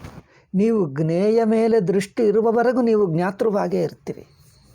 ಜ್ಞೇಯ ಮೇಲೆ ದೃಷ್ಟಿ ಇರುವವರೆಗೂ ನೀವು ಜ್ಞಾತೃವಾಗಿರ್ತೀವಿ. ನಿಮ್ಮನ್ನು ಜ್ಞಾತೃತ್ವ ಬಿಡಲ್ಲ. ನಿನ್ನನ್ನು ಜ್ಞಾತೃತ್ವ ಬಿಡಿಸಿ ನಿಮ್ಮ ಚೈತನ್ಯ ಆತ್ಮವನ್ನು ತೋರಿಸಬೇಕಂದರೆ ಜ್ಞೇಯದಿಂದ, ನಿಮ್ಮ ದೃಷ್ಟಿ ಜ್ಞೇಯದಿಂದ ತಿರುಗಿಸಬೇಕು. ಜ್ಞೇಯದಿಂದ ತಿರುಗಿಸಿ ತನ್ನ ಮೇಲೆ ಹಾಕಬೇಕು. ತನ್ನ ಅಂದರೇನು? ತಾನು ಮೊದಲೇ ಇದ್ದಾನಲ್ಲ ಅಷ್ಟೇ. ಈ ಕಡೆಗೆ ತಿರುಗಿದ್ದರೆ ಅಲ್ಲಿ ಪ್ರಪಂಚ ಹೋಗುತ್ತದೆ. ಆ ತಿರುಗಿರುವ ಮನಸ್ಸು ತಿರುಗುತ್ತಾ ಆತ್ಮನೇ ಆಗಿಬಿಡ್ತದೆ. ಅದು ನೋಡಿ ಪ್ರಪಂಚ ಕೆಳಗಿಂದ ಜ್ಞೇಯ ವಸ್ತುವಿನಿಂದ ತಿರುಗಿರುವ ಮನಸ್ಸು ಏನು ಮಾಡ್ತದೆ? ಜ್ಞೇಯವನ್ನೇ ಕಿತ್ತುಕೊಂಡು ಹೋಗ್ತದೆ. ಜ್ಞೇಯವನ್ನು ಕಿತ್ತುಕೊಂಡು ಹೋಗಿ ತಾನು ಹಿಂತಿರುಗಿ ಆತ್ಮ ಕಡೆಗೆ ತಿರುಗಿದುವಾಗ ಜ್ಞಾತೃವನ್ನು ಮುಳುಗಿಸಿಬಿಡ್ತದೆ. ಜ್ಞೇಯ ಜ್ಞಾತೃ ಎರಡನ್ನು ಮುಳುಗಿಸಿಬಿಟ್ಟು ಆ ಮನಸ್ಸು ಮುಳುಗಿ ಹೋಗ್ತದೆ. ಜ್ಞೇಯ ಜ್ಞಾತೃ ಮೊದಲು ಇಬ್ಬರನ್ನು ಆತ್ಮನಾಗೆ ಸೇರಿಸಿಬಿಡ್ತದೆ. ಸೇರಿಸುವುದೇನು? ಆತ್ಮನೆಂದೇ ತೇಲಿಸ್ತದೆ. ಇಷ್ಟೊತ್ತು ನೀವು ಜ್ಞೇಯ ಎಂದು ಯಾವುದು ತಿಳ್ಕೊಂಡಿದ್ದೀವೋ ಅದು ಚೈತನ್ಯವೇ. ಜ್ಞಾತೃ ಎಂದು ಯಾವುದು ತಿಳ್ಕೊಂಡಿದ್ದೀವೋ ಅದು ಚೈತನ್ಯವೇ. ಇಷ್ಟೊತ್ತು ಶಾಸ್ತ್ರ ಯಾವುದು ತಿಳ್ಕೊಂಡಿದ್ದೀವೋ, ಇಷ್ಟು ಶ್ರವಣ ಮನನ ಏನು ತಿಳ್ಕೊಂಡಿದ್ದೀವೋ ಅದು ಬ್ರಹ್ಮೆ. ಬ್ರಹ್ಮ ತಿಳಿದ ನಂತರ ಈ ಶ್ರವಣ ಎಂಬುದೆಲ್ಲ ಬ್ರಹ್ಮೆ, ಮನನ ಎಂಬುದೆಲ್ಲ ಬ್ರಹ್ಮೆ, ನಿಧಿಧ್ಯಾಸನ ಎಂಬುದೆಲ್ಲ ಬ್ರಹ್ಮೆ. ಬ್ರಹ್ಮಕ್ಕಿಂತ ಬೇರೆ ಮನನವೂ ಇಲ್ಲ, ನಿಧಿಧ್ಯಾಸನವೂ ಇಲ್ಲ, ಗುರುಗಳೂ ಇಲ್ಲ, ಬಿರಿ ಶಾಸ್ತ್ರವೂ ಇಲ್ಲ. ಶಾಸ್ತ್ರ, ಗುರುಗಳು, ನಾನು ಕರ್ತೃ, ನಾನು ಶ್ರವಣ ಮನನ ಮಾಡುವುದು ಇವೆಲ್ಲವೂ ಹೊರನೋಟಕ್ಕೆ ಅನಿಸುತ್ತವೆ. ಈ ಉಪದೇಶ ಏನು ಮಾಡ್ತದೆ? ಈ ಹೊರನೋಟವನ್ನು ಈ ಸೈಡು ತಿರುಗಿಸು. ಅಂದರೆ ನಿಮ್ಮ ಅಟೆನ್ಷನ್ ಅರಿವಿನ ಕಡೆಗೆ ಇರಲು. ಅಂದರೆ 3 ಅವಸ್ಥೆಗಳನ್ನು ನೋಡುವಂಥ ಸ್ವರೂಪ. ಅವಸ್ಥೆ ಯಾರಿಗೆ ಗೊತ್ತಾಗ್ತಾ ಇದೆ? ಒಟ್ಟವಸ್ಥೆ ಯಾರಿಗೆ ಗೊತ್ತಾಗ್ತಾ ಇದೆ ನೋಡು. ಒಟ್ಟು ಎಚ್ಚರ ಯಾವ ಅರಿವಿನಲ್ಲಿ ಗೊತ್ತಾಗ್ತಾ ಇದೆ ಆ ಕಡೆಗೆ ನೋಡು. ಒಟ್ಟವಸ್ಥಾ ಅಂದರೆ ಒಟ್ಟವಸ್ಥಾ ಎಂದ್ರೇನು? ಜ್ಞಾತೃಜ್ಞೇಯವು ಎರಡು ಯಾವ ಅರಿವಿಗೆ ಗೊತ್ತಾಗ್ತಾ ಇದೆಯೋ ಆ ಅರಿವಾಗಿ ನಿಂತಿರು. ಒಟ್ಟು ನೋಡು ಅಂದರೆ ಏನಾಗ್ತದೆ? ಅರಿವಾಗಿ ನಿಂತಿರು. ಒಟ್ಟು ನೋಡುವುದಂದರೆ ಅರ್ಥವೇನು? ಜ್ಞೇಯ ವಿಂಗಡಿಸಬೇಡ. ನೀವು ಜ್ಞಾತೃವಾಗಿ ಜ್ಞೇಯ ಮೇಲೆ ದೃಷ್ಟಿ ಇದ್ದರೆ ನೀನು ಜ್ಞಾತೃ, ಅದು ಜ್ಞೇಯ ಎಂದು ವಿಂಗಡ ಗಟ್ಟಿ ಆಗ್ತದೆ. ಇದು ಜ್ಞೇಯ, ನಾನು ಜ್ಞಾತೃ ಎಂಬ ಗಟ್ಟಿಯ ಈ ವಿಂಗಡವನ್ನು ಗಟ್ಟಿ ಮಾಡಬೇಡಿ. ವಿಂಗಡ ರೇಖಾ ವಿಂಗಡ ಗೆರೆಯನ್ನು ತೆಗೆದುಬಿಟ್ಟು ಒಟ್ಟುಗೊಳಿಸು. ಅಂದರೆ ಜ್ಞೇಯವೇ ಮುಳುಗಿ ಹೋಗ್ತಾ ಇದೆ, ಜ್ಞಾತೃ ಕರಗಿ ಹೋಗ್ತದೆ. ಜ್ಞೇಯ ಕರಗಿ ಹೋಗ್ತದೆ, ಜ್ಞಾತೃ ಮುಳುಗಿ ಹೋಗ್ತದೆ. ಜ್ಞೇಯ ಜ್ಞಾತೃ ಎರಡು ಒಟ್ಟಿಗೆ ಹೋಗಿಬಿಡ್ತವೆ. ಎಷ್ಟೆಷ್ಟು ಜ್ಞೇಯ ಕಮ್ಮಿ ಆಗ್ತದೋ ಜ್ಞಾತೃತ್ವ ಅಭಿಮಾನವು ಕಮ್ಮಿ ಆಗ್ತದೆ. ಏಕೆ? ಜ್ಞೇಯ ಜ್ಞಾತೃ ಎಂಬುದು ಒಂದೇ. ಈ ಜ್ಞೇಯ ಜ್ಞಾತೃವು ನಿಜವಾದ ಸ್ವರೂಪ ಅರಿವೇ. ಜ್ಞೇಯ ಎಂದು ಯಾರನ್ನು ಹೇಳಿದ್ದೀವೋ ಅದು ಅರಿವೇ. ಜ್ಞಾತೃ ಎನ್ನುವುದು ಅರಿವಿಗೆ ಇನ್ನೊಂದು ಹೆಸರು ಜ್ಞಾತೃ ಜ್ಞೇಯ. ನಿಜವಾಗಿರುವುದು ಅರಿವೇ. ಅರಿವಿಕೆ ಜ್ಞೇಯ ಹೇಳಿದ್ದೀವಿ, ಅರಿವಿಕೆ ಜ್ಞಾತೃ ಹೇಳಿದ್ದೀವಿ.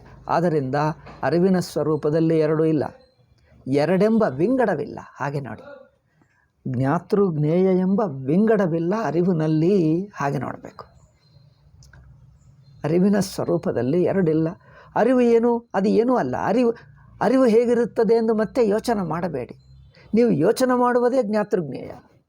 ಜ್ಞಾತೃವಾಗಿದ್ದು ಯೋಚನೆ ಮಾಡುವುದೇ ಜ್ಞೇಯ. ಹಿಂತಿರುಗು ಅಂದರೆ ಅರ್ಥವೇನು? ಆ ಯೋಚನೆ ನಿಲ್ಲಿಸಿಬಿಡು. ಚೈತನ್ಯವು ಯೋಚನೆ ಅಲ್ಲ, ಅದು ಅನುಭವ ತಾನೇ ಗೊತ್ತಾಗ್ತದೆ. ಅದು ನೀವು ಯೋಚಿಸಬೇಕಾಗಿಲ್ಲ, ನಿಮ್ಮ ಮನಸ್ಸು ವೃತ್ತಿ ಮಾಡಿಕೊಳ್ಳಬೇಕಾಗಿಲ್ಲ. ಅದು ಯೋಚಿಸತಕ್ಕದ್ದಲ್ಲ, ಅದು ಸ್ವತಃಸಿದ್ಧವಾಗಿದೆ, ತಾನೇ ತಾನು. ಅಲ್ಲಿ ಈ ಜ್ಞಾತೃ ಜ್ಞೇಯ ಇದು ಎಲ್ಲವೂ ವಿಂಗಡ, ಈ ಶ್ರೋತ ಶ್ರವಣ ಮರಣ ಎಲ್ಲವೂ ತನ್ನಲ್ಲೇ ಮುಳುಗಿ ಹೋಗಿ ಅರಿವು ಮಾತ್ರವಾಗಿದೆ. ಹಾಗೆ ನೋಡಿ, ಆ ಅರಿವಿನಲ್ಲಿ ಈ ಹೇಳುವವನು ಅಲ್ಲೇ ಇದ್ದಾನೆ, ಕೇಳುವವನು ಅಲ್ಲೇ ಇದ್ದಾನೆ. ಕೇಳುವುದೆಲ್ಲ ಅದೇ, ಬ್ರಹ್ಮ ಹೇಳುವುದೆಲ್ಲ ಅರಿವಿನಲ್ಲಿ. ಅಯ್ಯೋ, ಅರಿವಿಗಿಂತ ಬೇರೆ ಯಾವುದಿಲ್ಲ. ಹೀಗೆ ಹಿಂತಿರುಗುವುದು ಅಂದರೆ ಅರ್ಥವೇನು? ವಿಂಗಡ ಬಿಡಿಸಿ, ಜ್ಞಾತೃ ಜ್ಞೇಯವೆಂಬ ವಿಂಗಡಗಿಡಿಸಿ ಎರಡರಲ್ಲಿ ಒಂದೇ ಅರಿವಿದೆ. ಜ್ಞಾತೃ ಅಂದ್ರೇನು? ಅರಿವಿಕೆ ಜ್ಞಾತೃ ಎಂದು ಹೆಸರು. ಜ್ಞೇಯ ಅಂದ್ರೇನು? ಅದು ಅರಿವೇ. ನೋಡಿ, ಪ್ರಪಂಚವನ್ನು ನೆನಪಿಸ್ಕೊಂಡು ನಿಮ್ಮ ಅರಿವಿನಲ್ಲೇ ನೆನಪಿಸ್ಕೊಳ್ತೀರಾ? ಅರಿವಿಗಿಂತ ಹೊರಗಿನ? ಅರಿವಿಗಿಂತ ಹೊರಗೆ ಅಲ್ಲವೇ? ಅರಿವಿಗಿಂತ ಹೊರಗೆ ಅನಿಸುತ್ತದೆ, ಅದೇ ಅಜ್ಞಾನ. ನೋಡಿ, ಪ್ರಪಂಚ ಅಂದರೆ ಅರಿವಿಗಿಂತ ಹೊರಗೆ ಇದೆ ಎನ್ನುವುದು ಅರಿವೇ ಅಲ್ಲವೇ? ನೀವು ಎಚ್ಚರ ಪ್ರಪಂಚ, ಎಚ್ಚರ ಅರಿವಿಗೂ ಹೊರಗೆ ಇದೆಯಾ? ಹೌದು ಅನಿಸುತ್ತದೆ. ಎಚ್ಚರ ಪ್ರಜ್ಞಕ್ಕೆ ಹೊರಗೆ ಇದೆ ಅನಿಸುವುದು ಅರಿವೇ. ಅಲ್ಲಿ ನೋಡಿ, ಅರಿವಿನ ಕಡೆ ತಿರುಗುವುದು ಅಂದರೆ ಅರ್ಥವೇನು? ಹೊರಗೆ ಅನಿಸುವುದು ಅರಿವೇ. ಪ್ರಪಂಚ ಅರಿವಿಗಿಂತ ಹೊರಗೆ ಇದೆ ಅನಿಸುವುದು ಅರಿವೇ. ಅದರಿಂದ ಅರಿವಿಗಿಂತ ಹೊರಗೆ ಆಗುತ್ತದೆ. ಹೌದಪ್ಪ, ಅದು ಅರಿವಿನಲ್ಲೇ. ಹೀಗೆ ಅರಿವಿನಲ್ಲೇ ಎಂದು ಹೇಳಿಬಿಟ್ಟರೆ మరి ಅರಿವಿಗೆ ಇನ್ನೊಂದು ಹೆಸರು ಪ್ರಪಂಚ. ಏಕೆಂದರೆ ನೀರಿಗೆ ಇನ್ನೊಂದು ಹೆಸರು ಅಲೆ. ನೀರೇ ಅಂದರೆ ಅರ್ಥವೇನು? ನೀರಿಗೆ ಇನ್ನೊಂದು ಹೆಸರು ಅಲೆ. ನೀರಿಗಿಂತ ಸ್ವಲ್ಪ ಏನೋ ಹೆಚ್ಚು, ನೀರೇ ಅಲ್ಲ, ನೀರಿಗಿಂತ ಒಂದು ಚೂರು ಏನೋ ಹೆಚ್ಚು, ಏನೋ ಸ್ವಲ್ಪ. ನೀರಿನಲ್ಲೇ ಇದ್ದರೂ ಹೀಗೆ ಅಂದ್ಕೊಳ್ತಾರೆ ತಪ್ಪು ತಿಳುವಳಿಕೆಯಲ್ಲಿ. ನೀರಿನಲ್ಲೇ ಇದ್ದರೂ ನೀರಿಗಿಂತ ಒಂದು ಚೂರು ಹೆಚ್ಚು ಅನಿಸಿದ್ದರೆ ಅದು ಅಲೆ ಅನಿಸುತ್ತದೆ.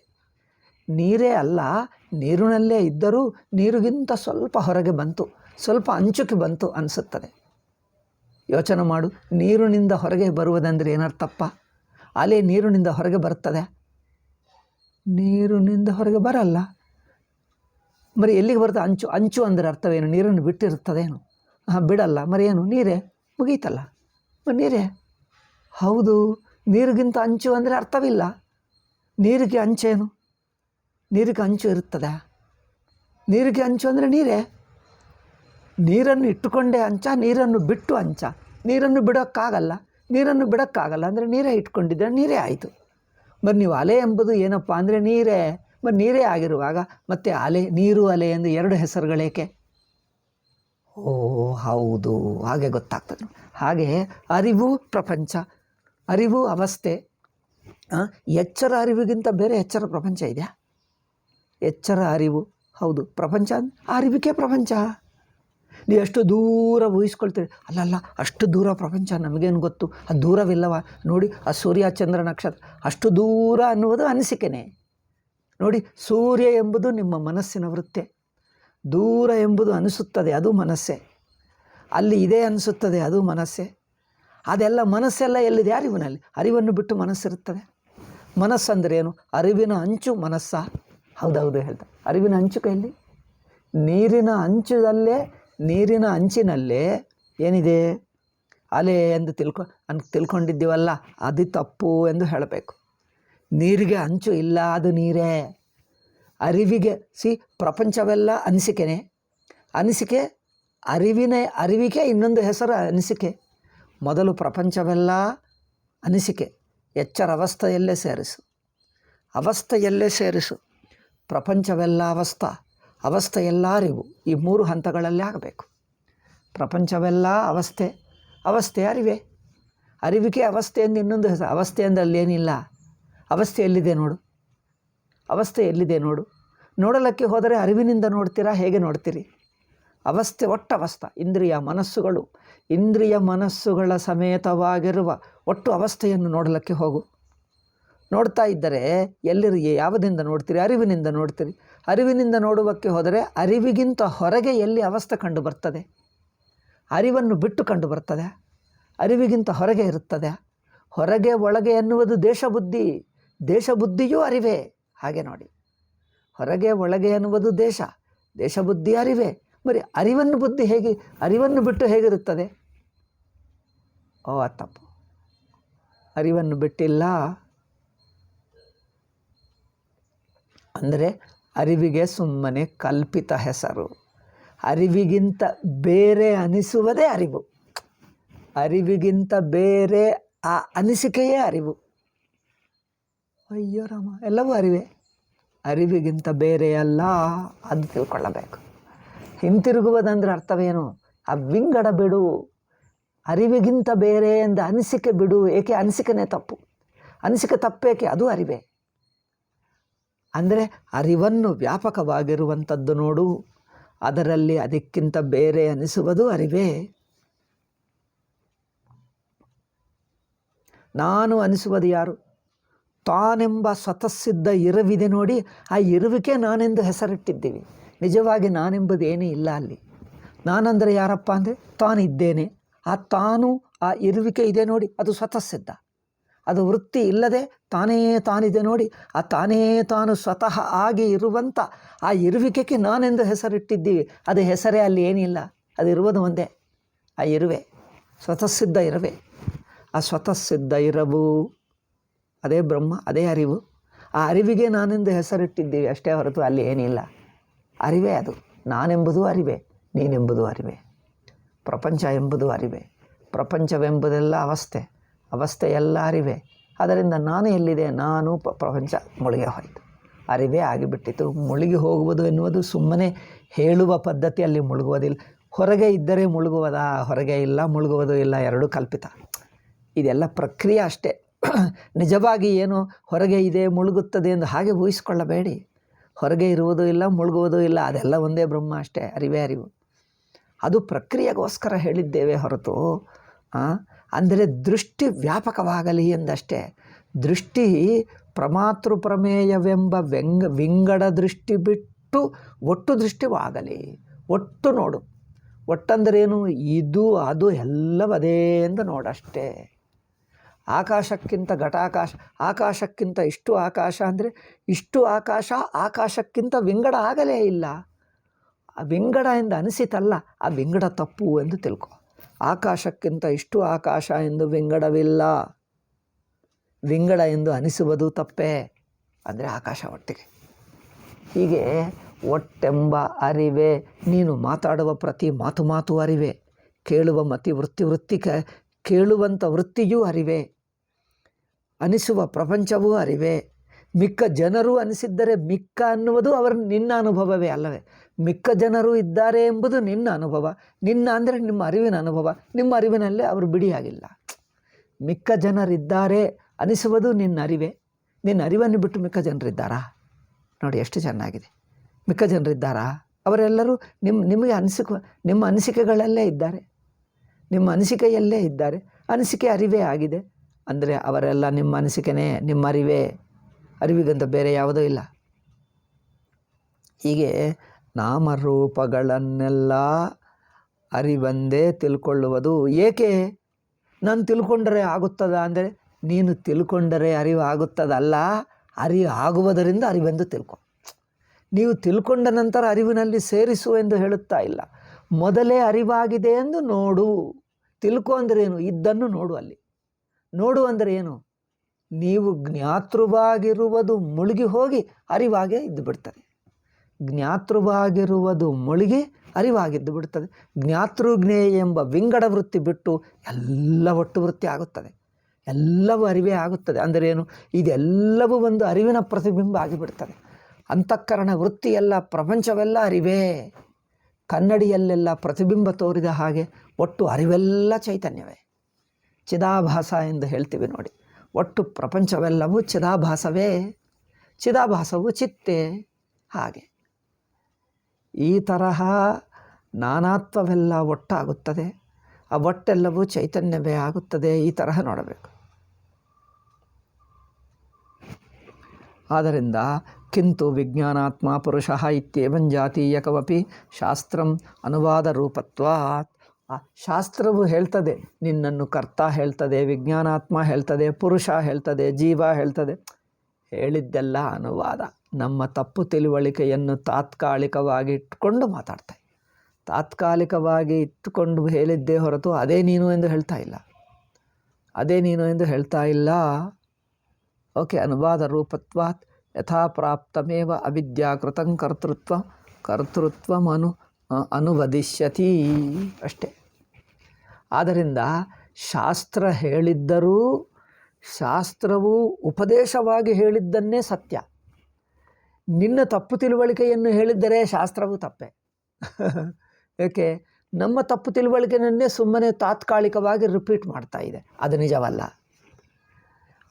ನಿನ್ನ ನಿಜಸ್ವರೂಪವನ್ನು ಹೇಳಿದಾಗ ಶಾಸ್ತ್ರ ಕರೆಕ್ಟ್ ಆಗ್ತದೆ. ಅಂದರೆ ನಿಮ್ಮ ತಪ್ಪು ತಿಳುವಳಿಕೆಯನ್ನು ಸುಮ್ಮನೆ ತಾತ್ಕಾಲಿಕವಾಗಿ ಒಪ್ಪಿ ಅದು ನಿಜವಲ್ಲ, ತಾನು ಒಪ್ಪಿದ್ದೂ ನಿಜವಲ್ಲ ಎಂದು ನಿಮ್ಮ ಸ್ವರೂಪವನ್ನೇ ಹೇಳ್ತಾ ಇದೆ. ಅಲ್ಲಿ ನಾನು ನೀನು ಎಲ್ಲವೂ ಒಂದೇ ಆಯಿತು. ಹೀಗೆ ಶಾಸ್ತ್ರ ಹೇಳುವ ಪ್ರಕ್ರಿಯೆಯನ್ನು ಅರ್ಥ ಮಾಡಿಕೊಳ್ಳಬೇಕು. ಆಯಿತಾ? ಈಗ ಮುಂದುವರಿಯೋಣ. ಸಮಾಧ್ಯ ಭಾವಸ್ಥ ಶಾಸ್ತ್ರಾರ್ಥವತ್ವೇನೈವ ಪರಿಹೃತಃ ಯಥಾಪ್ರಾಪ್ತಮೇವ ಕರ್ತೃತ್ವಮುಪಾದಾಯ ಸಮಾಧಿ ವಿಧಾನಾತ್. ಇವೆಲ್ಲ ತಾನು ಕರ್ತೃವಲ್ಲ ಎಂದು ಹೇಳುವುದಕ್ಕೆ ಕರ್ತೃವೇ ಎಂದು ಹೇಳುತ್ತಾ ಪೂರ್ವಪಕ್ಷಿ ಕೆಲವು ಯುಕ್ತಿಗಳನ್ನು ಹೇಳ್ತಾನೆ, ಕಾರಣಗಳನ್ನು ತೋರಿಸ್ತಾನೆ. ನಾನು ಕರ್ತೃವೇ ಅಂತ. ಸಿದ್ಧಾಂತಿ ನೀವು ಹೇಳುವ ಕಾರಣಗಳೆಲ್ಲ ನಿರಾಸ ಮಾಡ್ತಾನೆ. ಅಂದರೆ ತಪ್ಪು ಎಂದು ಸಿದ್ಧಪಡಿಸ್ತಾನೆ, ಡಿಸ್ಮಿಸ್ ಮಾಡಿಬಿಡ್ತಾನೆ. ಕೊನೆಗೆ ನೀವು ಯಾವ ಕಾರಣ ಹೇಳುವಕ್ಕೆ ಇಲ್ಲ, ಯಾವ ಕಾರಣ ಹೇಳುವಕ್ಕಿಲ್ಲ ಅಂದರೆ ಶಾಸ್ತ್ರ ಹೇಳಿದ್ದೇ ಒಪ್ಪಬೇಕಾಗ್ತದೆ. ಅಂದರೆ ಸ್ವತಃ ಸಿದ್ಧ ಏನಿದೆಯೋ ಅದೇ ಗೊತ್ತಾಗ್ತದೆ, ಅದೇ ಒಪ್ಪಿಕೊಳ್ಳಬೇಕಾಗ್ತದೆ. ಈಗ ಅದನ್ನು ನಿರಾಕರಿಸುವುದಕ್ಕೆ ನಿಮಗೆ ಯಾವ ಕಾರಣವೂ ಇಲ್ಲ. ಚೈತನ್ಯವನ್ನು, ಅದ್ವಿತೀಯ ಬ್ರಹ್ಮವನ್ನು ನಿರಾಕರಿಸಲು ಏನೂ ಕಾರಣವಿಲ್ಲ. ಏಕೆ? ಅದೊಂದೇ ಇದೆ, ಒಂದೇ ಅರಿವು. ಏನು ಮಾಡಿದ್ದರೂ ಮಾಡದಿದ್ದರೂ ಅರಿವೇ ಅರಿವು. ನಚ ಬುದ್ಧೇಃ ಶಕ್ತಿ ವಿಪರ್ಯಯಃ ಕರಣಾನಾಂ ಕರ್ತೃತ್ವಾಭ್ಯುಪಗಮೇ ಭವತಿ. ಸರ್ವಕಾರಕಾಣಾಮೇವ ಸಸ್ವವ್ಯಾಪಾರೇಷು ಕರ್ತೃತ್ವಸ್ಯ ಅವಶ್ಯಂಭಾವಾತ್. ಯಾವುದೇ ಕಾರಕಗಳಿರಲಿ, ಕರಣಗಳಲ್ಲೇ ಅದೆಲ್ಲವೂ ಅರಿವಿನ ರೂಪವೇ. ಉಪಲಬ್ಧ್ಯಪೇಕ್ಷಂತು ತೇಷಾಂ ಕರಣಾನಾಂ ಕರಣತ್ವಂ ಸಾ ಚ ಆತ್ಮನಃ. ನಾನು ಇಷ್ಟೊತ್ತು ಹೇಳಿದ್ದೆ ಅದು. ನೀವು ಯಾವುದೇ ಕೆಲಸ ಮಾಡಲಿ ಅದೆಲ್ಲ ಕರಣಗಳಿಂದ, ಇಂದ್ರಿಯಗಳಿಂದ, ಮನಸ್ಸುಗಳಿಂದ. ಇಂದ್ರಿಯ ಅಂದ್ರೇನು? ಮನಸ್ಸಿನ ವೃತ್ತೇ ಇಂದ್ರಿಯ. ಇಂದ್ರಿಯ ಅಂದ್ರೇನು? ಒಂದು ಅನಿಸಿಕೆಗಳು. ಇಂದ್ರಿಯ ಅನಿಸಿಕೆ, ಪ್ರಪಂಚವು ಅನಿಸಿಕೆ, ಜ್ಞಾನಗಳು ಅನಿಸಿಕೆಗಳೇ. ಪ್ರಪಂಚವು ದೂರ ಅನಿಸುತ್ತದೆ, ಅದು ಅನಿಸಿಕೆನೇ. ಏನೋ ಅನಿಸುತ್ತದೆ, ಅದು ಅನಿಸಿಕೆನೇ. ಏನೋ ಇದೆ ಎಂದು, ಇದೆಲ್ಲ ಮನಸ್ಸಿನ ವೃತ್ತಿಗಳೇ. ವೃತ್ತಿಗಳು ಯಾವುವು ಅಂದರೆ ಅರಿವಿನ ರೂಪಕ್ಕೆ ವೃತ್ತಿ ಎಂದು ಹೆಸರು, ಅರಿವಿನ ಆಕಾರಕ್ಕೆ ವೃತ್ತಿ ಎಂದು ಹೆಸರು. ಅಂದರೆ ಬ್ರಹ್ಮಾಂಡವೆಲ್ಲ ಒಂದೇ ಒಂದು ಅರಿವು, ಸ್ವತಃ ಸಿದ್ಧ ಅರಿವು. ಅದರಲ್ಲಿ ನಾನೆಂಬುದು ಒಂದು ಪ್ರಪಂಚದ ತೋರಿಕೆನೇ. ನಾನೆಂಬ ವ್ಯಕ್ತಿಯು ಆ ಅರಿವಿನ ತೋರಿಕೆಗೆ ನಾನೆಂಬ ವ್ಯಕ್ತಿ. ಆ ಅರಿವು ತೋರುವ ಬಗೆಗೆ ನಾನು ಎಂದು ಹೇಳಿದ್ದೀವಿ ಅಷ್ಟೇ. ನಾನೆಂಬುದೇನಿಲ್ಲ, ಆ ಇರುವ ಅರಿವೇ ಸ್ವತಃ ಸಿದ್ಧ ಅಖಂಡ ಅರಿವು, ಅನಂತ ಅರಿವು, ಅದ್ವಿತೀಯ ಅರಿವು. ಓಕೆ. ನಚ ತಸ್ಯಾಮಪಿ ಅಸ್ಯ ಕರ್ತೃತ್ವಮಸ್ತಿ ನಿತ್ಯೋಪಲಬ್ಧಿ ಸ್ವರೂಪತ್ವಾತ್ ಆತ್ಮನಿತ್ಯ. ಇದು ಕೊನೆಯದು. ನಾನು ಇಷ್ಟೊತ್ತು ವಿಸ್ತಾರವಾಗಿ ಹೇಳಿದ್ದೀನಿ. ಈಗ ನಾನು ಹೇಳಿದ್ದನ್ನೇ ಅಲ್ಲಿ ಭಾಷ್ಯಕಾರರು, ಇದು ಭಾಷ್ಯವಾಕ್ಯ, ನಾನು ಹೇಳಿದ್ದನ್ನೇ ಭಾಷ್ಯ ಹೇಳ್ತಾ ಇದೆ. ಈಗ ಮತ್ತೆ ನಾನು ಹೇಳಬೇಕಾಗಿಲ್ಲ. ಅದರಿಂದ ಅದು ತನ್ನ ಸ್ವರೂಪವಾದ ಅರಿವೇ ಆಗಿದೆ ಎಂದು ಹೇಳಿ ಆತ್ಮಕ್ಕೆ ಕರ್ತೃತ್ವ ಅಂದರೆ ವ್ಯಕ್ತಿತ್ವವು ಕರ್ತೃತ್ವವು ಆತ್ಮಕ್ಕೆ ಇನ್ನೊಂದು ಹೆಸರು ಅಲ್ಲವೇ? ಸಕ್ಕರೆಯಿಂದ ಬೊಂಬೆ ಮಾಡಿದ್ದರೆ ಅದು ಬೊಂಬೆ ಆಗುತ್ತದ? ಸಕ್ಕರೆ ಆಗುತ್ತದೆ? ಸಕ್ಕರೆಯಿಂದ ಬೊಂಬೆ ಮಾಡಿದ್ದರೆ ಸಕ್ಕರೆ ಆಗುತ್ತದೆ ಅಲ್ಲವೇ? ಸಕ್ಕರೆಯಿಂದ ಬೊಂಬೆ ಮಾಡಿದ್ದರೆ ಮಗು ನೋಡಿದ್ದರೆ ಏನು ಮಾಡಿ, ಅಯ್ಯೋ ಸಕ್ಕರೆ ಅಂತ ಹೇಳ್ತಾರೆ. ಯಾಕೆ? ಅವ್ರ ದೃಷ್ಟಿ ಸಕ್ಕರೆ ಮೇಲೇ ಇರುತ್ತದೆ. ಅದು ಬಾಯಲ್ಲಿ ಹಾಕೊಂಡು ತಿಂದ, ಏನು ತಿಂತೀಯಪ್ಪ ಅಂದರೆ ಬೊಂಬೆ ತಿಂತಾ ಇದ್ದೇನೆ ಹೇಳ್ತಾರೆ. ಹೇಳಲ್ಲ, ಸಕ್ಕರೆ ತಿಂತಾ ಇದ್ದೀನಿ ಹೇಳ್ತಾನೆ. ಏಕೆಂದರೆ ನಾಲಿಕೆಗೆ ಸ್ಪರ್ಶ ಯಾವುದಾಗ್ತದೆ? ಬೊಂಬೆ ಸ್ಪರ್ಶನ, ಸಕ್ಕರೆ ಸ್ಪರ್ಶನ?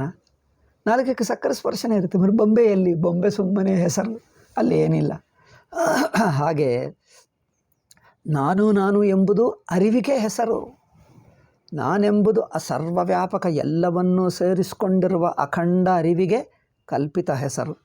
ಅಖಂಡ ಅರಿವು, ಅನಂತ ಅರಿವು, ಎಲ್ಲವೂ ತಾನಾಗಿರುವಂಥ ಅನಂತ ಸುಷುಪ್ತಿ ರೂಪಕ್ಕೆ ನಾನೆಂದು ಹೆಸರು.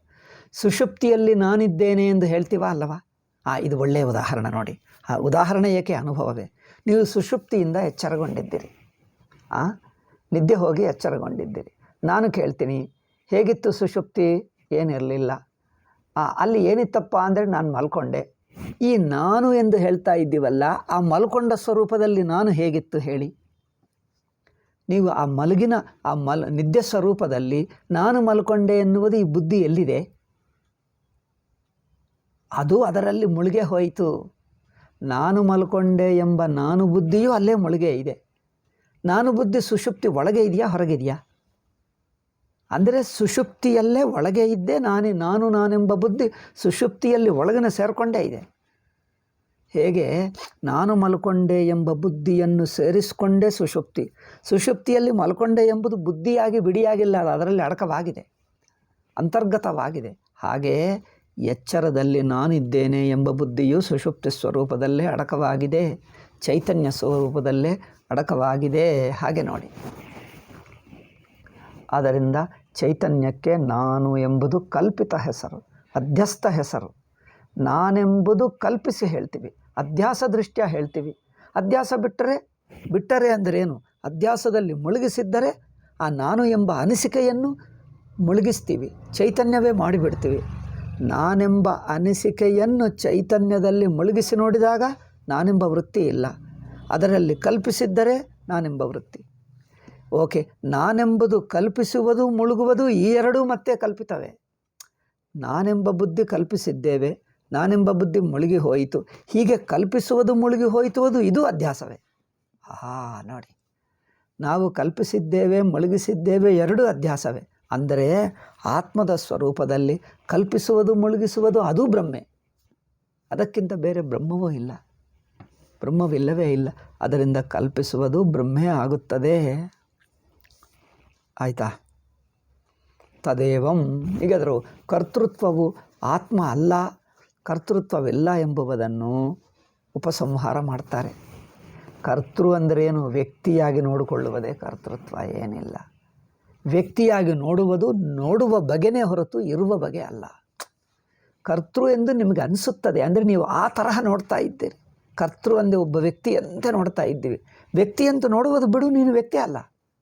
ನೀವು ವ್ಯಕ್ತಿಯೆಂದು ಅಂದುಕೊಳ್ಳುವುದು, ವ್ಯಕ್ತಿಯೆಂದು ಅನಿಸಿಕೆ ಬಿಡು, ನೀವು ವ್ಯಕ್ತಿ ಅಲ್ಲ. ನಿಮ್ಮ ಅನಿಸಿಕೆನೇ ವ್ಯಕ್ತಿ ಅಷ್ಟೇ, ನೀವು ವ್ಯಕ್ತಿ ಇಲ್ಲವೇ ಇಲ್ಲ, ವ್ಯಕ್ತಿ ಅಲ್ಲವೇ ಅಲ್ಲ. ನೀವು ಬ್ರಹ್ಮೆ, ಸರ್ವವ್ಯಾಪಕ. ನೀವು ಎಲ್ಲಿದ್ದೀವಿ ಅಂದರೆ ಎಲ್ಲ ಕಡೆ ಇರುವಂಥ, ಎಲ್ಲವೂ ಆಗಿರುವಂಥ ಅದ್ವಿತೀಯ ಬ್ರಹ್ಮೆ. ವ್ಯಕ್ತಿಯೆಂದು ಸುಮ್ಮನೆ ಅನಿಸಿಕೆನೇ ಹೊರತು ಅಲ್ಲೇನಿಲ್ಲ. ಆದ್ದರಿಂದ ಬುದ್ಧ್ಯಧ್ಯಾಸ ಕೃತಂ ವ್ಯಾವಹಾರಿಕಂ ಕರ್ತೃತ್ವಂ, ಅದು ವ್ಯಾವಹಾರಿಕ ದೃಷ್ಟ್ಯ. ಅಂದರೆ ಕಲ್ಪಿಸಿ ಕರ್ತೃ ಅನಿಸುತ್ತದೆ, ಕಲ್ಪಿಸಿಕೊಂಡು ವ್ಯಕ್ತಿ ಅನಿಸುತ್ತದೆ ಹೊರತು ಕರ್ತೃತ್ವ ಅನಿಸುತ್ತದೆ ಹೊರತು ಕಲ್ಪನ ಬಿಟ್ಟು ಇರುವುದು ನೋಡಿದ್ದರೆ ಇರುವಿನ ಕಡೆ ನೋಡು, ಅನಿಸುವ ಕಡೆ ಬಿಡು. ಇರುವಿನ ಕಡೆ ಈ ಅನಿಸಿಕೆಯೂ ಇರುವೆ. ಆದ್ದರಿಂದ ಇರುವಿನಲ್ಲಿಗಿಂತ ಅನಿಸಿಕೆ ಬಿಡಿಯಾಗಿಲ್ಲ. ಓಕೆ, ವ್ಯಾವಹಾರಿಕಂ ಕರ್ತೃತ್ವಂ ಅಕರ್ತೃತ್ವಂತು ಸ್ವಾಭಾವಿಕಮಾತ್ಮನಃ. ಅದರಿಂದ ಕರ್ತೃತ್ವವು ವ್ಯಾವಹಾರಿಕವೇ, ಅಧ್ಯಸ್ಥವೇ, ಸ್ವಯಂ ಕರ್ತೃತ್ವವಲ್ಲ, ಅಕರ್ತೃವೇ. ಆಯಿತು. ಈಗ ಅಂಶತ್ವ. ಏತೇನ ಜೀವಸ್ಯ ಪರಮಾತ್ಮಾಂಶತ್ವಮಪಿ ವ್ಯಾಖ್ಯಾತಂ. ಕೆಲವು ಕಡೆ ಉಪನಿಷತ್ತಿನಲ್ಲಿ ಭಗವದ್ಗೀತೆಯಲ್ಲಿ ಆತ್ಮನನ್ನು ಪರಮಾತ್ಮಕ್ಕೆ ಅಂಶ ಎಂದು ಹೇಳುವುದುಂಟು. ಅದನ್ನು ಹೇಗೆ ವಿಚಾರ ಮಾಡಿ ತಿಳ್ಕೊಳ್ಳಬೇಕು. ಅಂಶ ಅಂದರೆ ಅದರಲ್ಲೇ ಇದೆ, ಹೊರಗೆ ಇಲ್ಲ ಎಂದು ಅರ್ಥ ಅಷ್ಟೆ. ಅದರಲ್ಲಿ ಅಂಶ ಇಷ್ಟೇ ಇದೆ ಎಂದಲ್ಲ. ಘಟಾಕಾಶವು ಮಹಾಕಾಶ ಒಳಗೆ ಇದೆ, ಹೊರಗೆ ಇಲ್ಲ ಎಂದು ಅರ್ಥ ಅಷ್ಟೆ. ಈಗ ಅಷ್ಟೇ ಹೊರತು ಆಕಾಶಕ್ಕಿಂತ ಬಿಡಿಯಾಗಿ ಇಷ್ಟು ಆಕಾಶ ಇದೆ ಘಟಾಕಾಶ. ಆ ಘಟಾಕಾಶವನ್ನು ಬಿಡಿ ಮಾಡೋಕ್ಕೆ ಆಗಲ್ಲ, ಬಿಡಿ ಆಗಲೇ ಇಲ್ಲ, ಹೊರಗೆ ಅಲ್ಲ ಎಂದು ಹೇಳುವುದಷ್ಟೇ. ಅಂಶ ಅಂದರೆ ಏನು? ಅದು ಅದಕ್ಕೆ ಸೇರಿದ್ದೆ ಎಂದರ್ಥ. ಜೀವನು ಪರಮಾತ್ಮನ ಅಂಶ ಅಂದರೆ ಪರಮಾತ್ಮಕ್ಕೆ ಸೇರಿದ್ದವನು ಪರಮಾತ್ಮಗಿಂತ ಹೊರಗಿನಲ್ಲ, ಇಷ್ಟೇ ಹೊರತು ಅಲ್ಲಿ ಏನೋ ವಿಂಗಡವಾಗಿದೆ, ಅಂಶಿ ಇಷ್ಟು ಪರಮಾತ್ಮ ಇಷ್ಟು ಜೀವಾತ್ಮ ಎಂದು ಎರಡು ವಿಂಗಡ ಮಾಡಿದ್ದೇವೆ ಎಂದು ಅರ್ಥ ಅಲ್ಲ. ವಿಂಗಡವನ್ನು ಹೇಳಲಕ್ಕೆ ಅಂಶ ಹೇಳಲಿಲ್ಲ. ಅಂಶ ಎಂಬ ಮಾತನ್ನು ತನಗಿಂತ ಹೊರಗೆ ಇದ್ದಾನೆ ಎಂಬ ಆ ಹೊರಗಿನ ಬುದ್ಧಿ ಬಿಡಿಸುವುದಕ್ಕೆ ಅಷ್ಟೆ. ಬಿಡಿಯಾಗಿದ್ದಾನೆ ಎಂಬ ಬಿಡಿ ಬುದ್ಧಿಯನ್ನು ಬಿಡಿಸುವುದಕ್ಕೆ ಹೇಳಿದೆ ಹೊರತು ತಾನಲ್ಲ.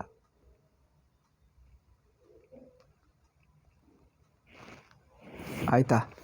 ಆದ್ದರಿಂದ ಪರಮಾತ್ಮ ಅಂಶತ್ವಮಪಿ, ಪರಮಾತ್ಮನಿಗೆ ಜೀವನು ಅಂಶ ಎಂದು ಹೇಳಿರುವ ಮಾತುಗಳನ್ನು ಈ ತರಹನೇ ಅರ್ಥ ಮಾಡಿಕೊಳ್ಳಬೇಕು. ಈ ತರಹ ಅಂದರೆ ಏನು? ಕರ್ತೃತ್ವವನ್ನು ಹೇಗೆ ಕಲ್ಪಿತ ಎಂದು ತಿಳ್ಕೊಂಡಿದ್ದೀವೋ, ನಾನು ಪರಮಾತ್ಮನ ಅಂಶ, ಜಗತ್ತು ಪರಮಾತ್ಮನ ಅಂಶ. ನಿಜವಾಗಿ ನೋಡಿದ್ದರೆ ಜಗತ್ತು ಪರಮಾತ್ಮನ ಅಂಶ ಅಲ್ಲ, ಜಗತ್ತು ಪರಮಾತ್ಮೆ. ನಾನು ಪರಮಾತ್ಮನ ಅಂಶ ಅಲ್ಲ, ನಾನು ಅಂದರೆ ಪರಮಾತ್ಮ ಒಳಗೆ ಇದ್ದೇವೆ, ಪರಮಾತ್ಮಕ್ಕೂ ಸೇರಿದ್ದೇವೆ, ಹೊರಗೆ ಅಲ್ಲ ಎಂದರ್ಥ.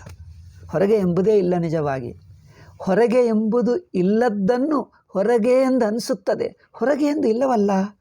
ఇప్పుడు ಆಕಾಶಕ್ಕೆ ಹೊರಗೆ ಅಂದರೆ ಆಕಾಶಕ್ಕೆ ಹೊರಗೆ ಇಲ್ಲ, ಅಂಥದ್ದಿಲ್ಲವೇ ಇಲ್ಲ. ಆದರೂ ಊಹಿಸ್ಕೊಂಡ್ರೆ ಕಲ್ಪಿತ. ಕಲ್ಪಿತ ಅಂದರೆ ಏನು? ಇದ್ದದ್ದನ್ನು ಊಹಿಸ್ಕೊಳ್ಳುವುದು ಕಲ್ಪಿತ ಅಲ್ಲ.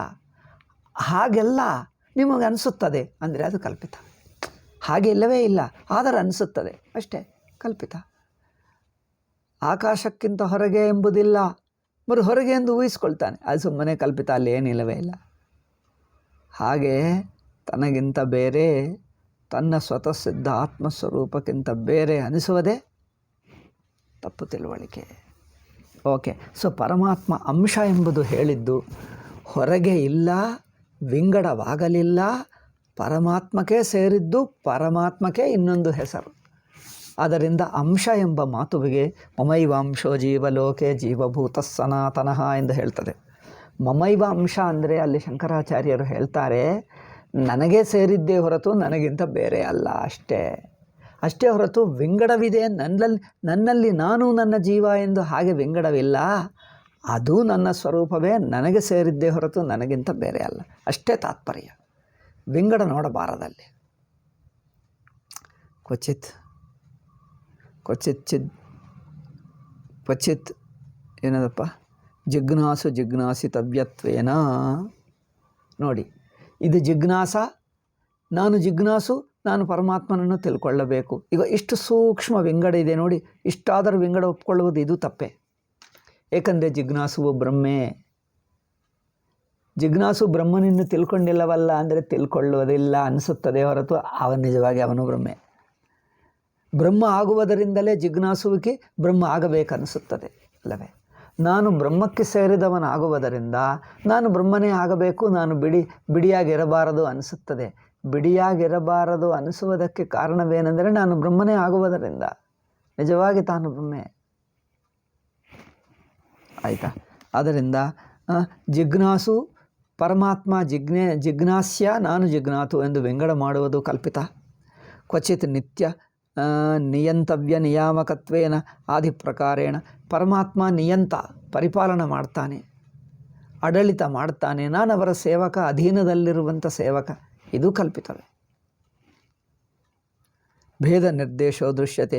ಈ ತರಹ ಪರಮಾತ್ಮ ಪರಿಪಾಲನೆ ಮಾಡುವವನು, ಆಡಳಿತ ಮಾಡುವವನು, ಅವರ ಅಧೀನದಲ್ಲಿ ನಾನು ಬದುಕುವವನು, ಸೇವಕ ಅನಿಸುತ್ತದೆ. ಇದೆಲ್ಲವೂ ದೃಶ್ಯತೆ. ಕ್ವಚಿತ್ ಅಭೇದ ನಿರ್ದೇಶ ಇತ್ಯುಭಯತಾ ನಿರ್ದೇಶಾತ್. ಈ ಭೇದ ನಿರ್ದೇಶವು ಭೇದವಿದ್ದಂತೆ ಹೇಳುವುದು ಅದು ಸುಮ್ಮನೆ ತಪ್ಪು, ಕಲ್ಪಿತ, ಅಧ್ಯಸ್ಥ, ಅದು ಫಾಲ್ಸ್, ನಿಜವಲ್ಲ. ಉಭಯತಾ ನಿರ್ದೇಶಾತ್ ಭೇದ ನಿರ್ದೇಶೋ ದೃಶ್ಯತೆ ಕ್ವಚಿಚ್ಚ ಅಭೇದ ನಿರ್ದೇಶ ಇತ್ಯುಭಯತಾ ನಿರ್ದೇಶಾತ್ ಪಾದೋಸ್ಯ ಸರ್ವಭೂತಾನಿ ಮಮೈವಾಂಶೋ ಜೀವಲೋಕೆ ಜೀವಭೂತಃ ಸನಾತ ಇತಿ ಚ ಶ್ರುತಿಸ್ಮೃತಿ ಶ್ರುತಿಶ್ವಂಶತ್ವೇನ ವ್ಯಪದೇಶ ದರ್ಶನಾಚ್ಚ. ಜೀವನು ಬ್ರಹ್ಮಕ್ಕೆ ಬ್ರಹ್ಮದ ಅಂಶ, ಬ್ರಹ್ಮದ ಅಂಗ ಇಂಥದ್ದು ಹೇಳ್ತದೆ. ಅಂದರೆ ಅಂಗ ಅಂದರೆ ಒಂದು ಚೂರೇ ಬ್ರಹ್ಮದಲ್ಲಿದ್ದಾನೆ ಎಂದು ಅರ್ಥ ಅಲ್ಲ. ಬ್ರಹ್ಮಕ್ಕೆ ಸೇರಿದ್ದವನು ಹೊರಗಿನವನಲ್ಲ ಅಷ್ಟೆ. ಹೊರಗೆ ಎಂಬ ಬುದ್ಧಿಯನ್ನು ಅಪವಾದ ಮಾಡಲಕ್ಕೆ ಅಂಶ ಎಂದು ಹೇಳಿತು. ಅಂಶ ಎನ್ನುವುದು ಅಕ್ಷರಶಃ ತಗೊಳ್ಳಬಾರದು. ಪರಮಾತ್ಮನ ಅಂಶ ಎಂದು ಅಕ್ಷರಶಃ ಸತ್ಯವಲ್ಲ. ಜೀವನು ಪರಮಾತ್ಮನ ಅಂಶ ಅಂದರೆ ಹೊರಗಿನ ಅಂಶ ಅಲ್ಲ, ಇಷ್ಟೇ ಹೊರತು ಅಂಶವೇ ಎಂದು ಹೇಳುತ್ತಾ ಇಲ್ಲ. ಪರಮಾತ್ಮಕ್ಕೆ ಅಂಶವೇ ಆಗುತ್ತಾನೆ ಎಂದಲ್ಲ, ಪರಮಾತ್ಮನೇ ಆಗುತ್ತಾನೆ. ಅಂಶ ಎನ್ನುವುದು ಸುಮ್ಮನೆ ಅನಿಸಿಕೆ. ಅದರಿಂದ ಇತ್ಯುಭಯತಾಪಿ ನಿರ್ದೇಶಾತ್ ಪಾದೋಸ್ಯ ಸರ್ವಭೂತಾನಿ ಮಮೈವಾಂಶೋ ಜೀವಲೋಕೆ ಇತಿ ಶ್ರುತಿಸ್ಮೃತಿ ಅಂಶತ್ವೇನ ವ್ಯಪದೇಶ ದರ್ಶನಾಚ್ಚ ಜೀವೋ ಬ್ರಹ್ಮಾಂಶಃ ಇತಿ ಗಮ್ಯತೆ. ಪೂರ್ವಪಕ್ಷ ಹೇಳ್ತಾನೆ ಜೀವನು ಪರಮಾತ್ಮಕ್ಕೆ ಅಂಶ. ಅಂಶ ಎನ್ನುವುದು ಪೂರ್ವಪಕ್ಷ ಹೇಳಿದರೆ ಸಿದ್ಧಾಂತ ಹೇಳ್ತಾನೆ ವೈಷಮ್ಯಂ ದುಃಖಿತ್ವ ಸುಖಿತ್ವಾಭ್ಯಾಂ ವಿಧಿನಿಷೇಧ ಗೋಚರತ್ವಾತ್ ತದಗೋಚರತ್ವಾಭ್ಯಂ ವೈಷಮ್ಯಂ ಅಗೋಚರತ್ವಾಭ್ಯಾಂ ವೈಷಂತು ಉಪಾಧಿ ಸಂಬಂಧ ತತ್ ಸಂಬಂಧಾಭ್ಯಾಂ ವಾಕ್ ಶಕ್ಯೋಪಪಾದನ ಇತಿ ವ್ಯವಹಾರ ದೃಷ್ಟ್ಯಾ ಜೀವೋ ಬ್ರಹ್ಮಾಂಶ ಇವ. ವ್ಯಾವಹಾರಿಕ ದೃಷ್ಟ್ಯಾ ಜೀವನು ಪರಮಾತ್ಮಕ್ಕಿಂತ ಬೇರೆ ಅಲ್ಲ, ಪರಮಾತ್ಮದಲ್ಲೇ ಅಡಕವಾಗಿದ್ದಾನೆ ಎಂದು ಹೇಳ್ತದೆ. ನಿಜವಾಗಿ ನೋಡಿದ್ದರೆ ಅಡಕವಾಗುವುದಕ್ಕೆ ಅದೇನು ಬಿಡಿ ವಸ್ತುವ ಇರುವ ಒಂದೇ ಬ್ರಹ್ಮ. ನಿಜ ಪರಮಾರ್ಥ ತಸ್ತು ಹೇಳಬೇಕಾದರೆ ಪರಮಾತ್ಮ ನಿರವಯವ. ನಿರವಯವಕ್ಕೆ ಅಂಶ ಏನಿರುತ್ತದೆ? ಅಂಶ ಯಾವಾಗಿರುತ್ತದೆ ಅಂದರೆ ಒಂದು ಅವಯವಗಳಿರುವ ವಸ್ತುವಿಗೆ ಅಂಶಗಳಿರುತ್ತವೆ. ನಿರವಯಸ್ಯ ಬ್ರಹ್ಮಣಃ ಅಂಶ ಸಂಭವಾತ್ ಜೀವೋಪಾದೇಶ್ಚ ಅವಿದ್ಯಾ ಪ್ರತ್ಯುಪಸ್ಥಾಪಿತತ್ವಾತ್ ಜೀವತ್ವಸ್ಯ ಚ ಬ್ರಹ್ಮಣಿ ಕಲ್ಪಿತತ್ವಾಚ್ಚ. ಜೀವನೇ ಕಲ್ಪಿತ, ಆದ್ದರಿಂದ ಅಂಶ ಹೇಗಾಗ್ತಾನೆ? ಕಲ್ಪಿತ ಅಂದರೆ ಅಲ್ಲೇನಾದರೂ ಇದೆಯಾ? ಸುಮ್ಮನೆ ಅನಿಸಿಕೆ ಅಷ್ಟೇ. ಆದ್ದರಿಂದ ನಾವು ಎಂದಿಗೂ ಬ್ರಹ್ಮಸ್ವರೂಪರೇ. ಈಗ ಹಿಂದೆ ನಾವೇ ಒಂದು ಬಗೆಯಾದ ಅವತಾರವೇ. ನಾನೇ ಈಶ್ವರ, ನಾನೇ ಪರಮಾತ್ಮ, ತನಗಿಂತ ಬೇರೆ ಯಾವುದಿಲ್ಲ. ಅಯ್ಯೋ ನಾನು ಪರಮಾತ್ಮ ಹೇಗೆ ಆಗ್ತೀನಿ ಅಂದರೆ ಅದು ನಾನು ಹೇಗೆ ಆಗ್ತೀನಿ ಆಕ್ಷೇಪ ಮಾಡಿದ್ದಲ್ಲ, ಅದೇ ತಪ್ಪು ತಿಳುವಳಿಕೆ. ಅದು ನೀನಲ್ಲ, ಅದು ಬಿಟ್ಟುಬಿಡು, ಬ್ರಹ್ಮೆ. ಆಕ್ಷೇಪ ಬೇಕೆ? ಈ ಆಕ್ಷೇಪ ಮಾಡುವುದೇ ಹಂಬುದ್ಧಿ. ನಾನು ಬ್ರಹ್ಮ ಹೇಗೆ ಆಗ್ತೀನಿ ಅಂದಾಗೋ ಆಕ್ಷೇಪ ಮಾಡುವುದೇ ಹಂಬುದ್ಧಿ. ಅದೇ ಅಡ್ಡಿ ಮಾಡ್ತಾ ಇದೆ. ಅದನ್ನು ತೆಗೆದುಬಿಟ್ರೆ ತಾನೇ ತಾನು. ಅಂಶ ಇವ ಅಂಶಃ ನಹಿ ನಿರವಯವಸ್ಯ ಮುಖ್ಯಾಂಶೋ ಸಂಭವತಿ. ನಿಜವಾಗಿ ಅಂಶ ಅಲ್ಲ, ಅಂಗ ಅಲ್ಲ, ತನಗೇ ಸೇರಿದವನು ತನಗಿಂತ ಬೇರೆ ಅಲ್ಲ ಎಂದು ಹೇಳಿ. ನಾಕಾಶಸ್ಯ ಘಟಾಕಾಶೋ ವಿಕಾರಾವಯವೌ ಯಥಾ ನೈವಾತ್ಮನಃ ಸದಾ ಜೀವೋ ವಿಕಾರಾವಯವೌ ತಥಾ ಯಥಾ ಭವತಿ ಬಾಲಾನಾಂ ಗಗನಂ ಮಲಿನಂ ಮಲೈಃ ತಥಾ ಭವತ್ಯಬುದ್ಧಾನಾಂ ಆತ್ಮಾಪಿ ಮಲಿನಂ ಮಲೈ. ಹೇಗೆ ಆಕಾಶವು ಘಟಾಕಾಶ ಮಹಾಕಾಶಕ್ಕಿಂತ ಬೇರೆ ಅನಿಸುತ್ತದೆ, ಸ್ವಲ್ಪ ನೋಡಿಬಿಟ್ರೆ ಅಯ್ಯೋ ಇದು ಬೇರೆ ಅಲ್ಲವೇ ಅಲ್ಲ, ಮೊದಲಿನಿಂದ ಬೇರೆ ಇಲ್ಲವೇ ಇಲ್ಲ, ಇನ್ನು ಬೇರೆ ಮಾತು ಕರ್ತವೇನು ಅಂತ ಅರ್ಥ ಮಾಡ್ಕೊಳ್ತಾರೆ. ಒಂದೇ ಅಂದು. ಹಾಗೆಯೇ ಇದು ಯಥಾ ಪ್ರಕಾಶ ಸೌರಶ್ಚಂದ್ರಮ. ಸೂರ್ಯನ ಬೆಳಕು ಹೇಗೆ ಬಕೆಟ್ ನೀರಿನಲ್ಲಿ ತೋರಿದ್ದರೆ ಅದೇನಾಗುತ್ತದೆ? ಅದು ಸೂರ್ಯನೇ. ಅಲ್ಲಿಂದ ಎರಡನೇ ಸೂರ್ಯ ಬಂದಿದ್ದನೇನು? ಎರಡನೆಯ ಸೂರ್ಯ ಇದ್ದರೆ ತೋರ್ತಾನ. ಎರಡನೆಯದು ಒಂದು ಅನಿಸುಕವು ಆ ಒಂದು ಸೂರ್ಯನೇ. ಅವನನ್ನೇ ಇಲ್ಲಿ ನೋಡಿ ಇನ್ನೊಂದು ಹೇಳಿದ್ದೀವಿ ಅಷ್ಟೇ ಹೊರತು ಅಲ್ಲೊಂದು ಇಲ್ಲೊಂದು ಆಗುತ್ತದೆ. ಎರಡು ಸೂರ್ಯಗಳಿಂದ ಯಾರಾದರೂ ಹೇಳ್ತಾರ? ಎರಡು ಸೂರ್ಯಗಳಲ್ಲ, ಅದೇ ಸೂರ್ಯವನ್ನು ಇಲ್ಲಿ ಪ್ರತಿಬಿಂಬವಾಗಿ ನೋಡ್ತಾ ಇದ್ದೀರಿ. ಹಾಗೆ ಅದೇ ಬ್ರಹ್ಮವನ್ನು ಜೀವನಾಗಿ ನೋಡ್ತಾ ಇದ್ದೀರಿ. ಜೀವ ಎಂಬುದು ನಿಜವಾಗಿ ಯಾರೂ ಇಲ್ಲ, ಅದು ಅದ್ವಿತೀಯ, ಎಲ್ಲರನ್ನೂ ಸೇರಿಸಿಕೊಂಡಿರುವ ಸ್ವತಃ ಸ್ವರೂಪ. ಇಷ್ಟ ಆಯಿತು. ಸೊ ಆತ್ಮ ಅಂಶ ಅಲ್ಲ. ಈಗ ಎಲ್ಲ ಮುಗಿದ ನಂತರ ಈಗ ಅವಸ್ಥಾತ್ರಯ ವಿವೇಕ ಇದೆ. ಅವಸ್ಥಾತ್ರಯ ವಿವೇಕ ಮಾಡಿದ್ದರೆ ಸುಷುಪ್ತಿ ಸ್ವಲ್ಪ ಅವಸ್ಥಾತ್ರಯ ಇಲ್ಲಿ ಸ್ವಲ್ಪ ಭಿನ್ನವಾಗಿದೆ ಅಲ್ಲವೇ? ಬೇರೆ ಕಡೆ ಎಲ್ಲಿಯೂ ಇಲ್ಲದಂತೆ ಸ್ವಲ್ಪ ಸೂಕ್ಷ್ಮವಾಗಿ ಹೇಳಿದ್ದಾರೆ. ಇದು ಸ್ವಲ್ಪ ಉದ್ದದೆ. ಈಗ ಇವತ್ತಲ್ಲ, ನಾಳಿನಿಂದ ಶುರು ಮಾಡೋಣ. ಅವಸ್ಥಾತ್ರಯ ವಿವೇಕ ಇವಾಗ 4-6 ಪಾಠಗಳು ನಡೆಯುತ್ತದೆ, ತುಂಬ ಚೆನ್ನಾಗಿದೆ. ಇದು ಮುಗಿದು ಬಿಟ್ಟರೆ ಪಂಪದಾರ್ಥ ವಿವೇಕ ಮುಗಿಯುತ್ತದೆ. ಈಗ ಲಾಸ್ಟ್ ಪಾಯಿಂಟು ಅವಸ್ಥಾತ್ರಯ ವಿವೇಕ. ಅಥ ಇದಾನೀಂ ಅವಸ್ಥಾವತ್ವಮಪಿ ಬುದ್ಧ್ಯುಪಾಧಿಕೃತತ್ವಮೇವ ಇತ್ಯುಚ್ಯತೆ. ನನಗೆ ಅವಸ್ಥೆಗಳಿವೆ ಅನಿಸುವುದು ತಪ್ಪು ತಿಳುವಳಿಕೆನೇ. ನನಗೆ ಅವಸ್ಥೆಗಳಿವೆ, ನಾನು ಮೂರಾಗಿ ಅವಸ್ಥೆಗಳಿಗೆ ಒಳಗಾಗ್ತಾ ಇದ್ದೀನಿ. ಆತ್ಮ ತನ್ನ ಸ್ವರೂಪದಲ್ಲಿ ತನಗೆ ಅವಸ್ಥೆಗಳೇ ಇಲ್ಲ. ಈಗ ಅಲ್ಲ, ಹಿಂದೆ ಇರಲಿಲ್ಲ, ಈಗ ಇಲ್ಲ, ಮುಂದೆ ಇಲ್ಲ. ಆತ್ಮಕ್ಕೂ ಅವಸ್ಥೆಗಳೇ ಇಲ್ಲ. ಆತ್ಮ ಅಂದರೆ ನಮಗೆ ಅವಸ್ಥೆನೇ ಇಲ್ಲ. ನಾವು ಎಂದಿಗೂ ಆತ್ಮಸ್ವರೂಪವೇ ಆಗಿದ್ದೀವಿ. ನಮಗೆ ಅವಸ್ಥೆ ಇದೆ ಅನಿಸುತ್ತಾ ಇದೆ, ಅದೇ ಭ್ರಾಂತಿ, ಅದು ತಪ್ಪು ತಿಳುವಳಿಕೆ, ಅದು ನಿಜವಲ್ಲ. ಅದನ್ನು ಸಿದ್ಧಪಡಿಸಬೇಕು. ಅವಸ್ಥೆನೇ ಇಲ್ಲ. ಜ್ಞಾನಿ ಎಲ್ಲಿರುತ್ತಾನೆ? ಯಾವ ಅವಸ್ಥೆಯಲ್ಲಿ? ಜ್ಞಾನಿಗೆ ಅವಸ್ಥೆಗಳೇ ಇಲ್ಲ. ಯಾವ ಅವಸ್ಥೆಯಲ್ಲಿ ಇರ್ತಾನೆ? ನಮ್ಮ ದೃಷ್ಟಿಗೆ ಅನಿಸುತ್ತದೆ, ಅವರ ದೃಷ್ಟಿಗೆ ಅವರ ಅವಸ್ಥೆನೇ ಇಲ್ಲ, ಎಂದಿಗೂ ಇರುತ್ತಾನೆ. ಇರುವುದೇ ಅವರ ಸ್ವರೂಪ. ಆಯಿತಾ? ಓಂ ಶಾಂತಿ ಶಾಂತಿ ಶಾಂತಿ. ಹರಿ ಓಂ ಶ್ರೀ ಗುರುಭ್ಯೋ ನಮಃ. ಹರಿ ಓಂ ತತ್ಸತ್.